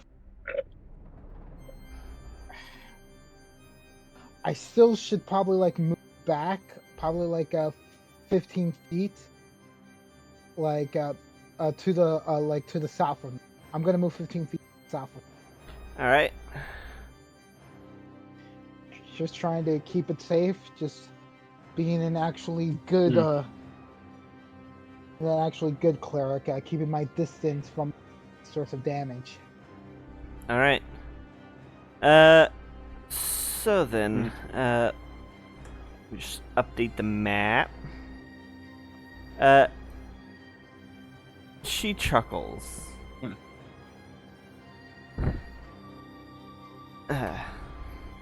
No matter where you go, no matter what you do, I will always be there in the back of your mind. I know everything about you, because I am you. Your darkest secrets, your regrets. I even know what happened in the Dragon's Horde. She is going to cast Toll of the Dead on you. Make a wisdom save.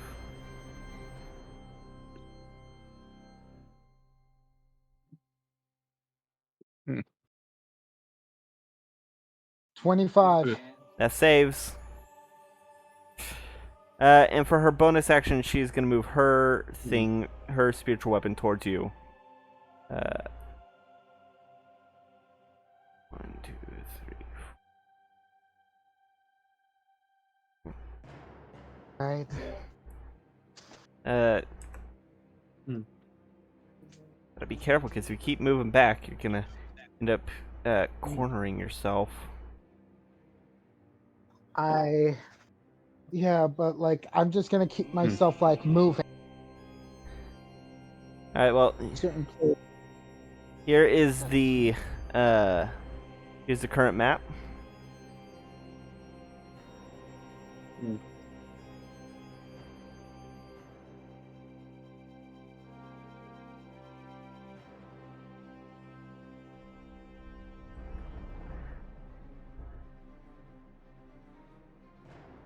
So what do you do? All right. First motion, I'm gonna move 30 feet to the east of. You can't because you'll start. You'll. Where like, because that's like, isn't it still within like 60? Well, Like of my weapon. no, you can't because that's where the edge of the area. You can't go past the bones. Oh wait, okay, so 30 feet is Yeah, you can. like the max Yeah. radius of this circum. Well, Okay. you can move 15 feet to the. Oh wait, east. Okay, sorry, I was counting west. My mistake. Yeah. Yeah. Okay. Yeah, I know what I'm thinking. Yeah, sorry. I get my east and west confused. Yes, you can move 30 feet to the east. Billy. 1, 2, 3, 4, 5, 6. Mm-hmm. Yes, east and west. All right. First motion. All right. This time, I'm gonna go ahead and cast a level 1 spell for my action. All right. I'm You gonna know, we use hear a lot guiding about bolt. east and west, but what about east and east? All right. Guiding bolt. Yep. All right. Go ahead and roll to attack.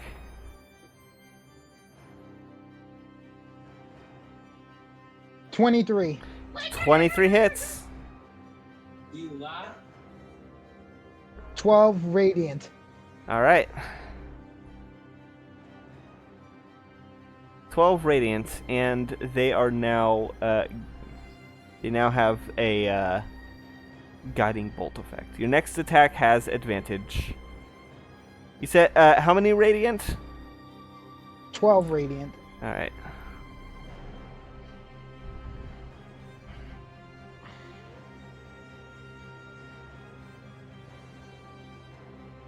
All right, and for your bonus action, I'm guessing you're gonna attack with the spiritual weapon. Yes. All right, you have advantage because of guiding bolt. All right, let's go and see.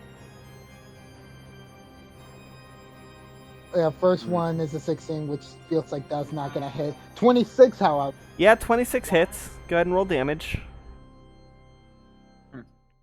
11 radiant.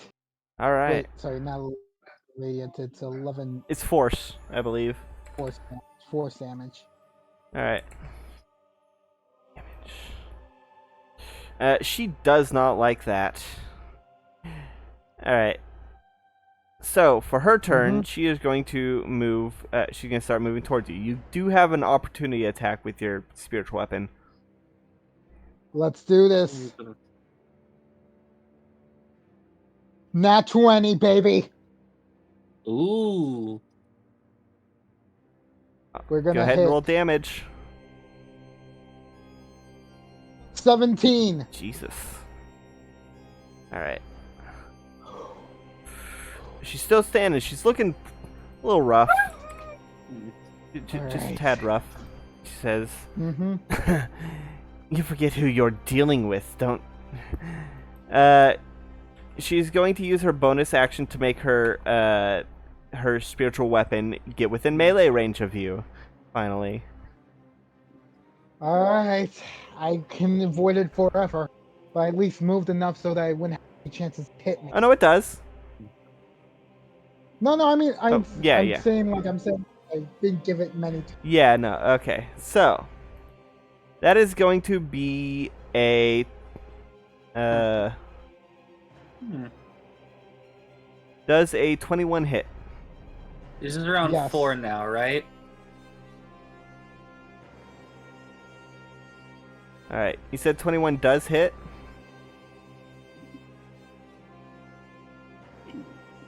Alright, so that is going to be... Oh, max damage! That's going to be 20 points of force damage.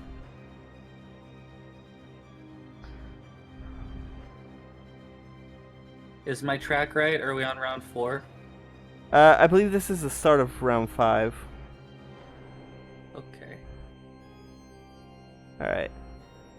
That was 20 points of force damage as it slices at you. She chuckles and says, "You can't keep running away forever." And she is going to, for her action, cast Cure Wounds on herself.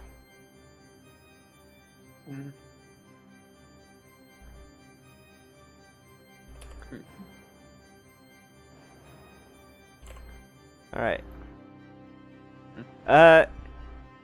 She's no longer looking as rough, as you can see the shadow coalesce around her various wounds.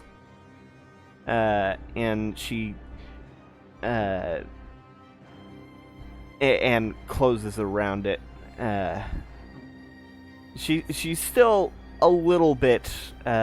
she's still decently injured, but not as injured as before. You're up.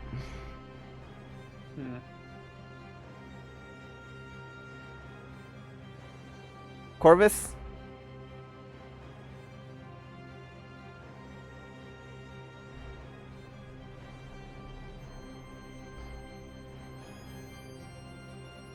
Corvus. I'm gonna pause the thing real quick until Corvus is back. Mm-hmm. Alright, Corvus is Alright. back. Yeah. Yes.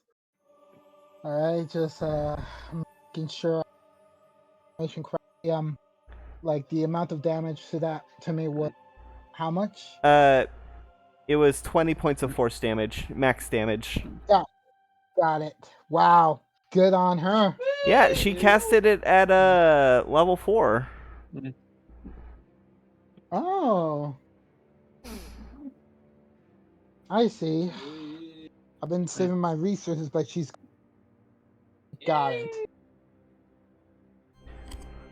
Alright, so my next motion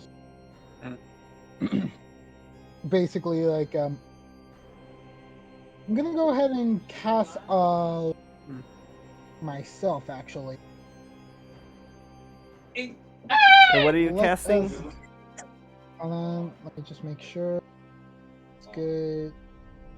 I'm gonna go ahead and cast a spiritual a guardian of faith. Guardian of Faith. Yes. Alright, and what is the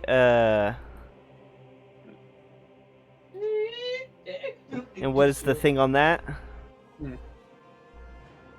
For the guardian of faith, he is basically a large spectral guardian, where I can see in range, occupies that space as distinct, except for sword.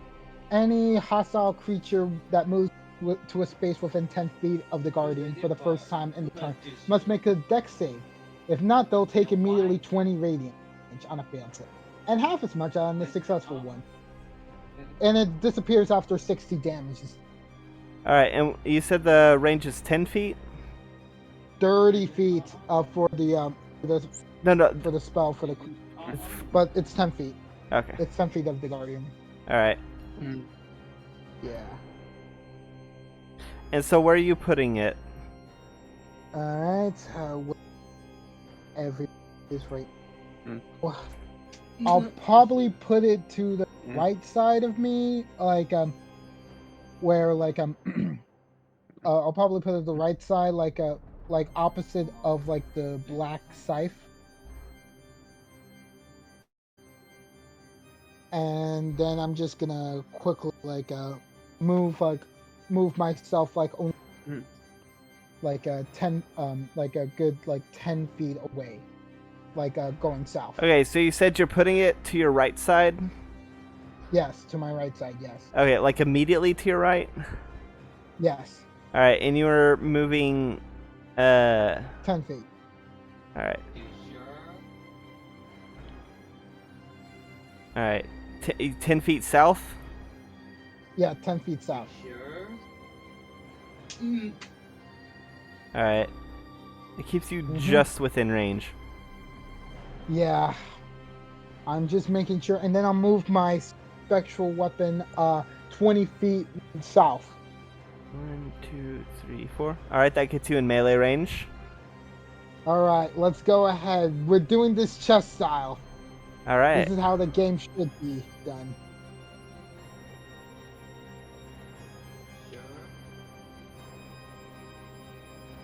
Ooh, that's only 12. 12 doesn't hit. All right. Alright, here's the current, We are just literally off like all this stuff. Alright. So, Mm-hmm. Dark Corvus is going to skirt around the edge of the Guardian of Faith. Okay. Skirt. 1, 2, 3, 4, 5. Using 25 feet of movement. Also, you get an opportunity attack. With my scythe. Yes, with your scythe. All right. All right. That's going to be 27. Alright, that hits. Go ahead and roll damage. That's 5 force. 5 force. Alright. She winces and says, "Do you want to know the true meaning of pain?" She reaches out at her hand and grasps at you. Does a 22 hit? Yes. Alright. She casts Inflict Wounds. That's going to be 36 points of damage, of necrotic damage. As, Just so that I know I'm keeping up, is this 6? yes, Okay. Ooh. yeah. 36 points of necrotic damage. Mm. That hurts. Quite a lot. And it'll hurt a lot more soon. And her spiritual weapon's going to be coming towards you.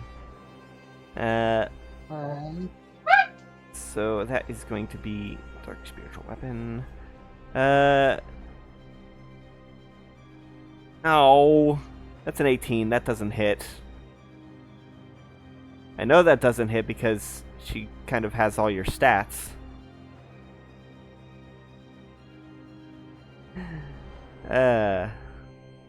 Alright, your move. For me, I'm moving myself right next to my spiritual guard. I mean, you're within the spiritual guardian's range. Yeah. Are you moving deeper into it? Because doing so will prompt an opportunity attack of both her, or either her or the scythe, depending on how deep into it you go. Okay, like, right now, I'm like, okay. Is she literally right next to me, like to the left side of me? She's directly to your left, and the scythe is right next to her. Okay, okay. I'm just gonna only move myself to the. Did I update the? to the Did I? right. Oh, I forgot to update the map. Hold on. Hold on. Sorry, that's my mistake. I thought I updated the map and I did not. Alright. Alright. Here's the updated map. Alright, alright. I'm gonna move myself to the right. I'm not going to encourage like a opportunity attack from the scythe. Like, because I'm still gonna be hanging around it. Like, I'm not gonna leave the scythe's range. So you're gonna move I'm trying to. up one. Yes. All right, and that'll still be within melee range of her. Okay, so I won't engage. Okay. Yeah. So where you are right now, you are a little bit deeper within the spiritual guardian or guardian of faith, whichever one it is. You're deeper within that one's range, but you're still within melee range of both her and the scythe. I gotcha. By the way, what's your Right now- what's your guardian of faith look like? Right now, it looks like a Kenku-headed a warrior with like scythe and a shield upholding like the symbol. All right, Adorn it. nice. Mm-hmm. A very Grim Nah. Reaper aesthetic. Yep. And I am gonna go ahead and cast. Where's the action? This action. Cure wounds level. Let's go with cure wounds.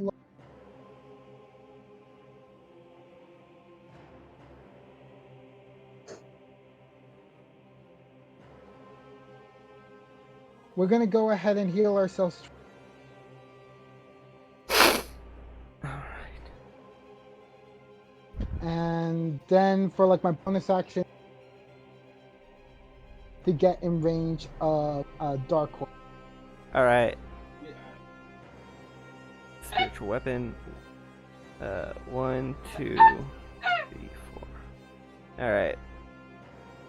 You get you get your spiritual weapon hovering right behind her. Go ahead and make your attack.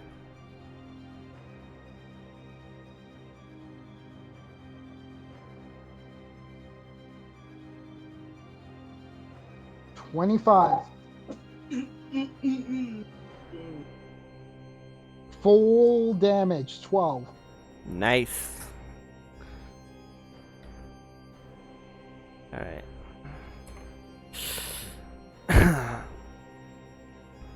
Alright. So, as you get that, she looks at you and says, "Don't think that you're gonna win this.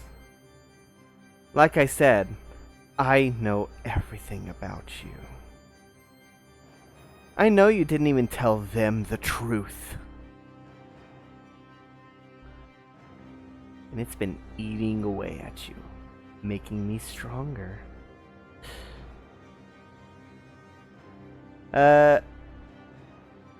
She is going to cast Cure Wounds on herself. There it is. That is going to be... Alright. And her bonus action, her scythe's going to attack you. Alright. Alright.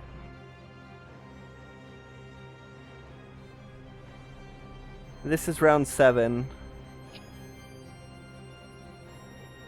Alright, that's a 24. And you're going to That take hits. 16 points of damage.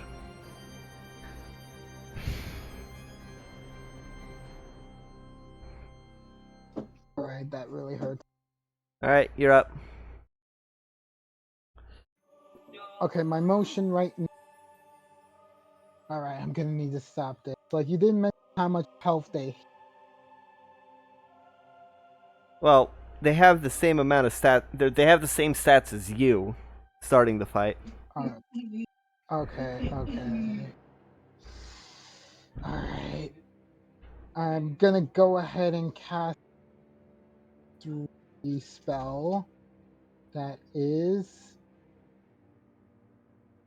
Spirit Shroud. Spirit Shroud. Wait,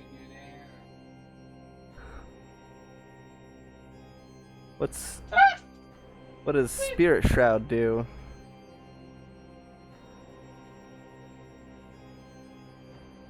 If you do, it's concentration. If you do, you're gonna lose your spiritual guardian. Or guardian of faith, or whatever it is. I think. Right? Spirit Shroud is basically a concentration action, which I call for the around me, basically making it so that any attack I do is one extra Oh no, guardian of when I faith. hit a creature Okay. 10 feet of me. And also, I could choose any creature that I see is within me gets their reduced by. Alright. And also, when they take damage, they can't Alright. So yeah, And that's... I'm doing this on myself right now. Alright. And because I'm doing this, I mean, I'm given on the on the distance fight. We're now going full on melee. Alright. Okay, like let's just make sure any sort of attack, just any sort of attack I can. Interesting. Can you speak a bit... can you get a bit closer? Sorry, louder. Yeah, yeah. Like louder. Hold on. Okay, it says any attack I make. Yes. Any attack you make. All right. Yeah, so I'm gonna go ahead and aim with my. I'm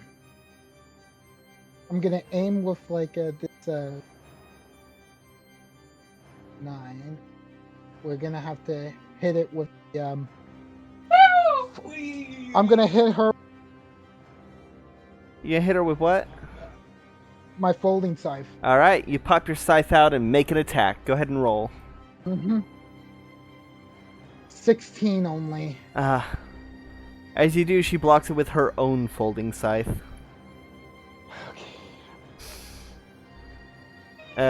She says, "It's a good thing the captain's not here. Because it'd be a shame if he learned the truth of what happened to Varen. But why don't you tell Sushi? Go on. Confess." And is going to cast Command. I need you to make a Wisdom save.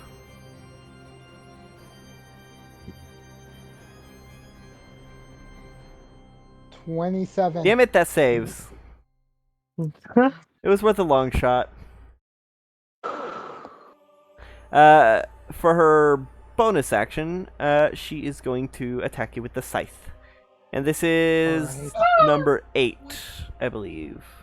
This is... If you know all your secrets, why don't you just tell me? Oh, that's a 12. Oh! Oh, that does. Should I be What? the one to tell Sushi? Corvus? Like, Would you rather hear like, hear from me or from you? honestly, She just gives a what- big thumbs up. Wait, thumbs up to her? Are you thumbsing up her, Sushi? 'Cause are You sure don't know.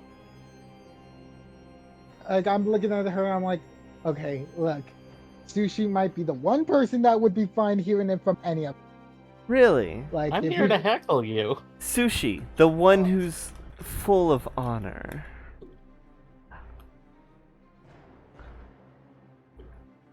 I think she might be the one who's like- least likely to understand. After all, it was so much gold, so much treasure.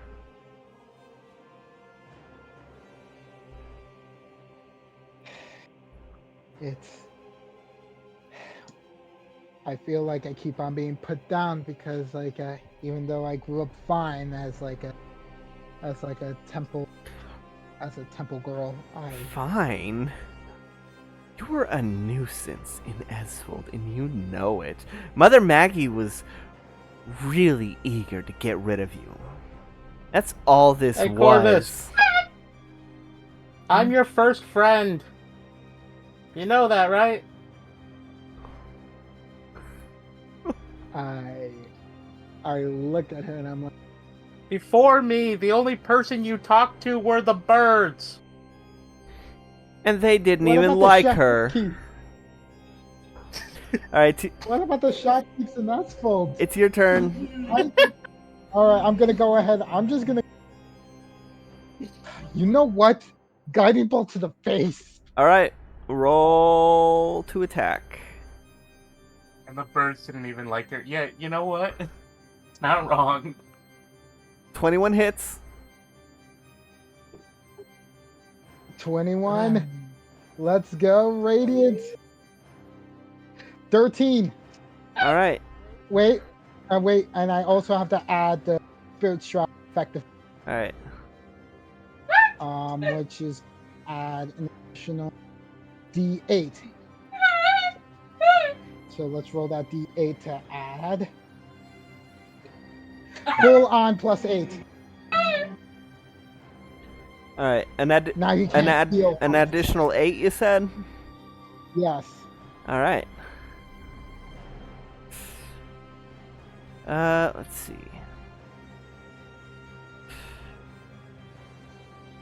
And it's official. She can't heal now. She can't heal.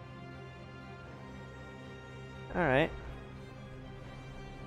In that case, she is going to... Oh, wait, you have your bonus action. Yes, I do. Bonus action. Set. Move the scythe Yeah, go ahead and roll to attack. with advantage.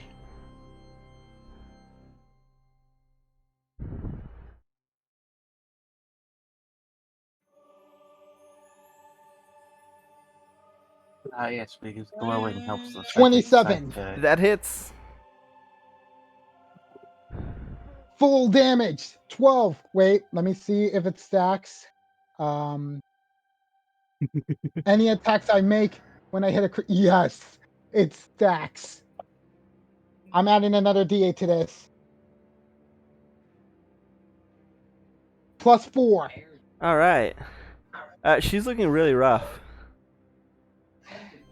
Yes. You're not the only one who can do that, she says as she slams her as she slams her holding scythe onto the ground, and you can see similar wisps surrounding her as she casts Spirit Shroud. She's gonna go at you with an Inflict Wounds. Nope, she's not, because that's a spell. Actually, no, she's not gonna cast Spirit Shroud. She's just gonna cast Inflict Wounds at max level that she has. Does a 21 max hit? level. Yes, it does. Alright. She grips around your throat, and you feel... Oh god, don't lag! Come on. Sorry, it's... Inflict Wounds gets a lot. Okay, that's gonna be... That's gonna be... Oh wow, that is amazing. That's gonna be 36 damage. Oh. All right. Yep, that's gonna hurt. Yeah. And that is going to bonus action. This is round 9, which means... Wait, I'm gonna have to roll. I'm gonna have to roll. Have the concentration. Oh yeah, do concentration. The DC is going to be 18. 18 for the concentration. Yes, but you have advantage because you have Warcaster. All right. So concentration save, right? Yes, it's a Constitution save. 17.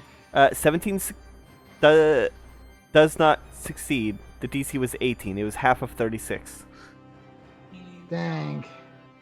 Your spirit shroud drops, and also I believe after the next round, the spiritual weapons will drop as well. Okay. Speaking of, she's gonna use her spiritual weapon to attack you. Ooh. That is going... No, that's an 11. Okay. Tell them, and I might show mercy. Okay, I don't believe you when you say about. You want me to tell? I'll tell you while you're still up and around. They're aiming. Sushi, I believe Yeah? myself to be the one to cause the falling of our dear captain, Varen. Why? Wow. Because I was the one who was like taking the longest behind because I was trying to gather riches from the dragon tour. She stayed You behind. realize I tripped after she put you in there. She had to grab me, Yeah, she grabbed too. you, and after you were gone, that's when Corvus decided to stop and get some more riches. Stay behind to try and steal more treasure.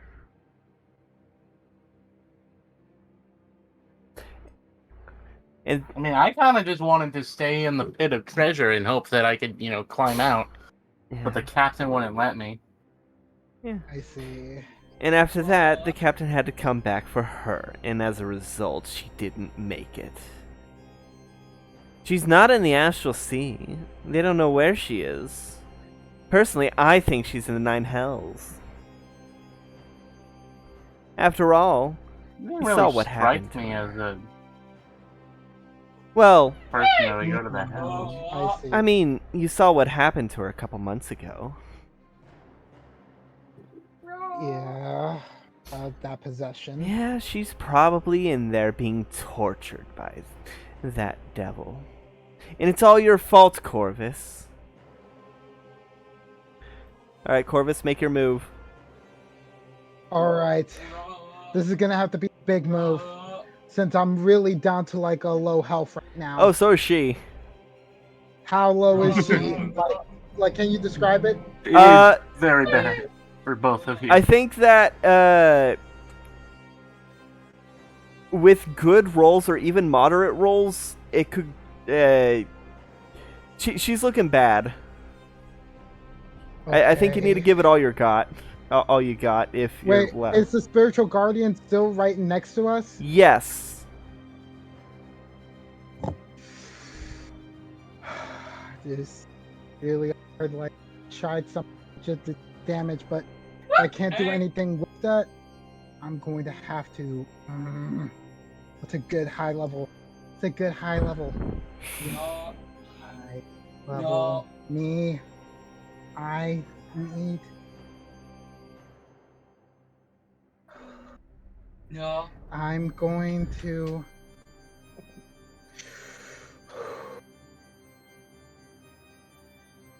Alright. It's. Okay. We're going to cast. Like, it's going to be a lot of damage, so. I'm going to cast a level 3 inflict. Yeah, do it. I believe in you. 21! That hits! That hits! Roll damage! Yarg! 23! Corvus. Yaga haga harg. As you feel... As you channel the very same resentment that she has, using the same spell she used to almost down you, you grip her throat in the same manner as she did you all those times. Corvus, as you look her in the eyes, as you look yourself in the eyes, how do you want to do this?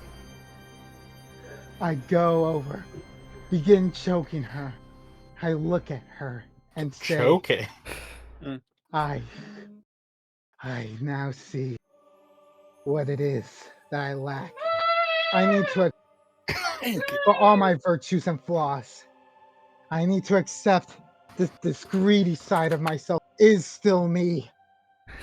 Must indulge in it further and show that my greed, my lust, such passion for such wealth, for such riches and fame.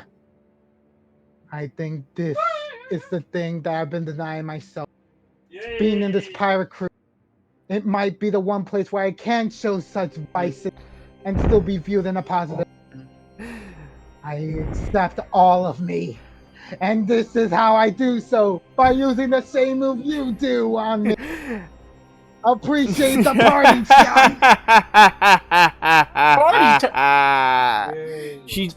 John! She cackles as she begins to fade into that liquid darkness, seeping back into your own shadow, as all of the fluidic tenebrae that filled the grooves of the runes begin to fade away and dissipate into a mist.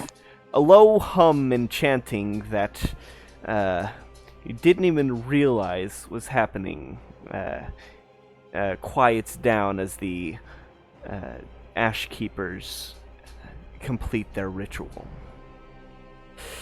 As you stare at your own hands, having choked out a part of yourself that you had been denying this whole time, refusing to acknowledge. I think that's what we're going to call it. Yay. And we will pick up with how this affects Corvus next week, as well as check up on what Lavir and Raja are doing. So This entire time. yes, thank you everybody for watching. This has been this episode of World of Tapir. There's plenty of other stuff on the channel. We should be back to a regular recording schedule now that some technical My AC is fixed. Yes, I was going to refer to it as technical difficulties, but yes, it was your AC of making it way too hot for you to participate. I was melting for the majority of the month. Yeah, so you can check out... It got to 96 in my room once. Yeah. So you can check out stuff on the channel. We got Dark Souls.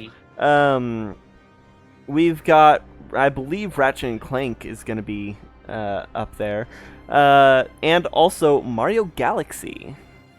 Anything above 90 is literal hell. Yeah, I mean, we live in Texas. Also, there's also Chalky's campaign, which is going to be concluding soon. It's out, Curse of Strahd.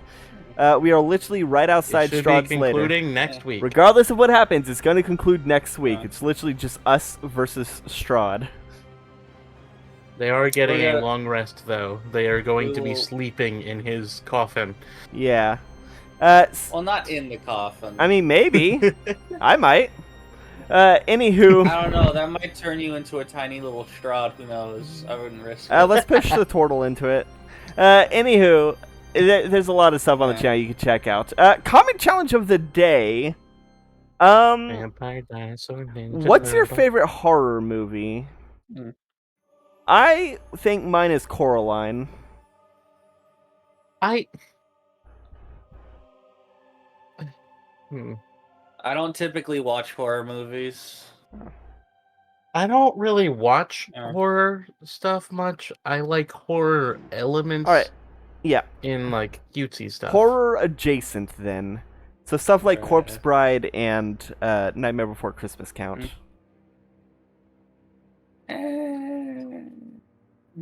What was that last time I said Oh. something was existential horror? I don't know. Monster House, I guess. Monster House is pretty good.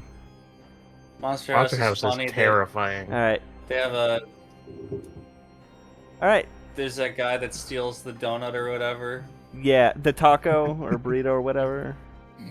Yeah. Yeah, it's that gif. Anywho, so with that out of the way, there's nothing left to say. But good night, everybody. Good night, Good night, everybody. Johnny.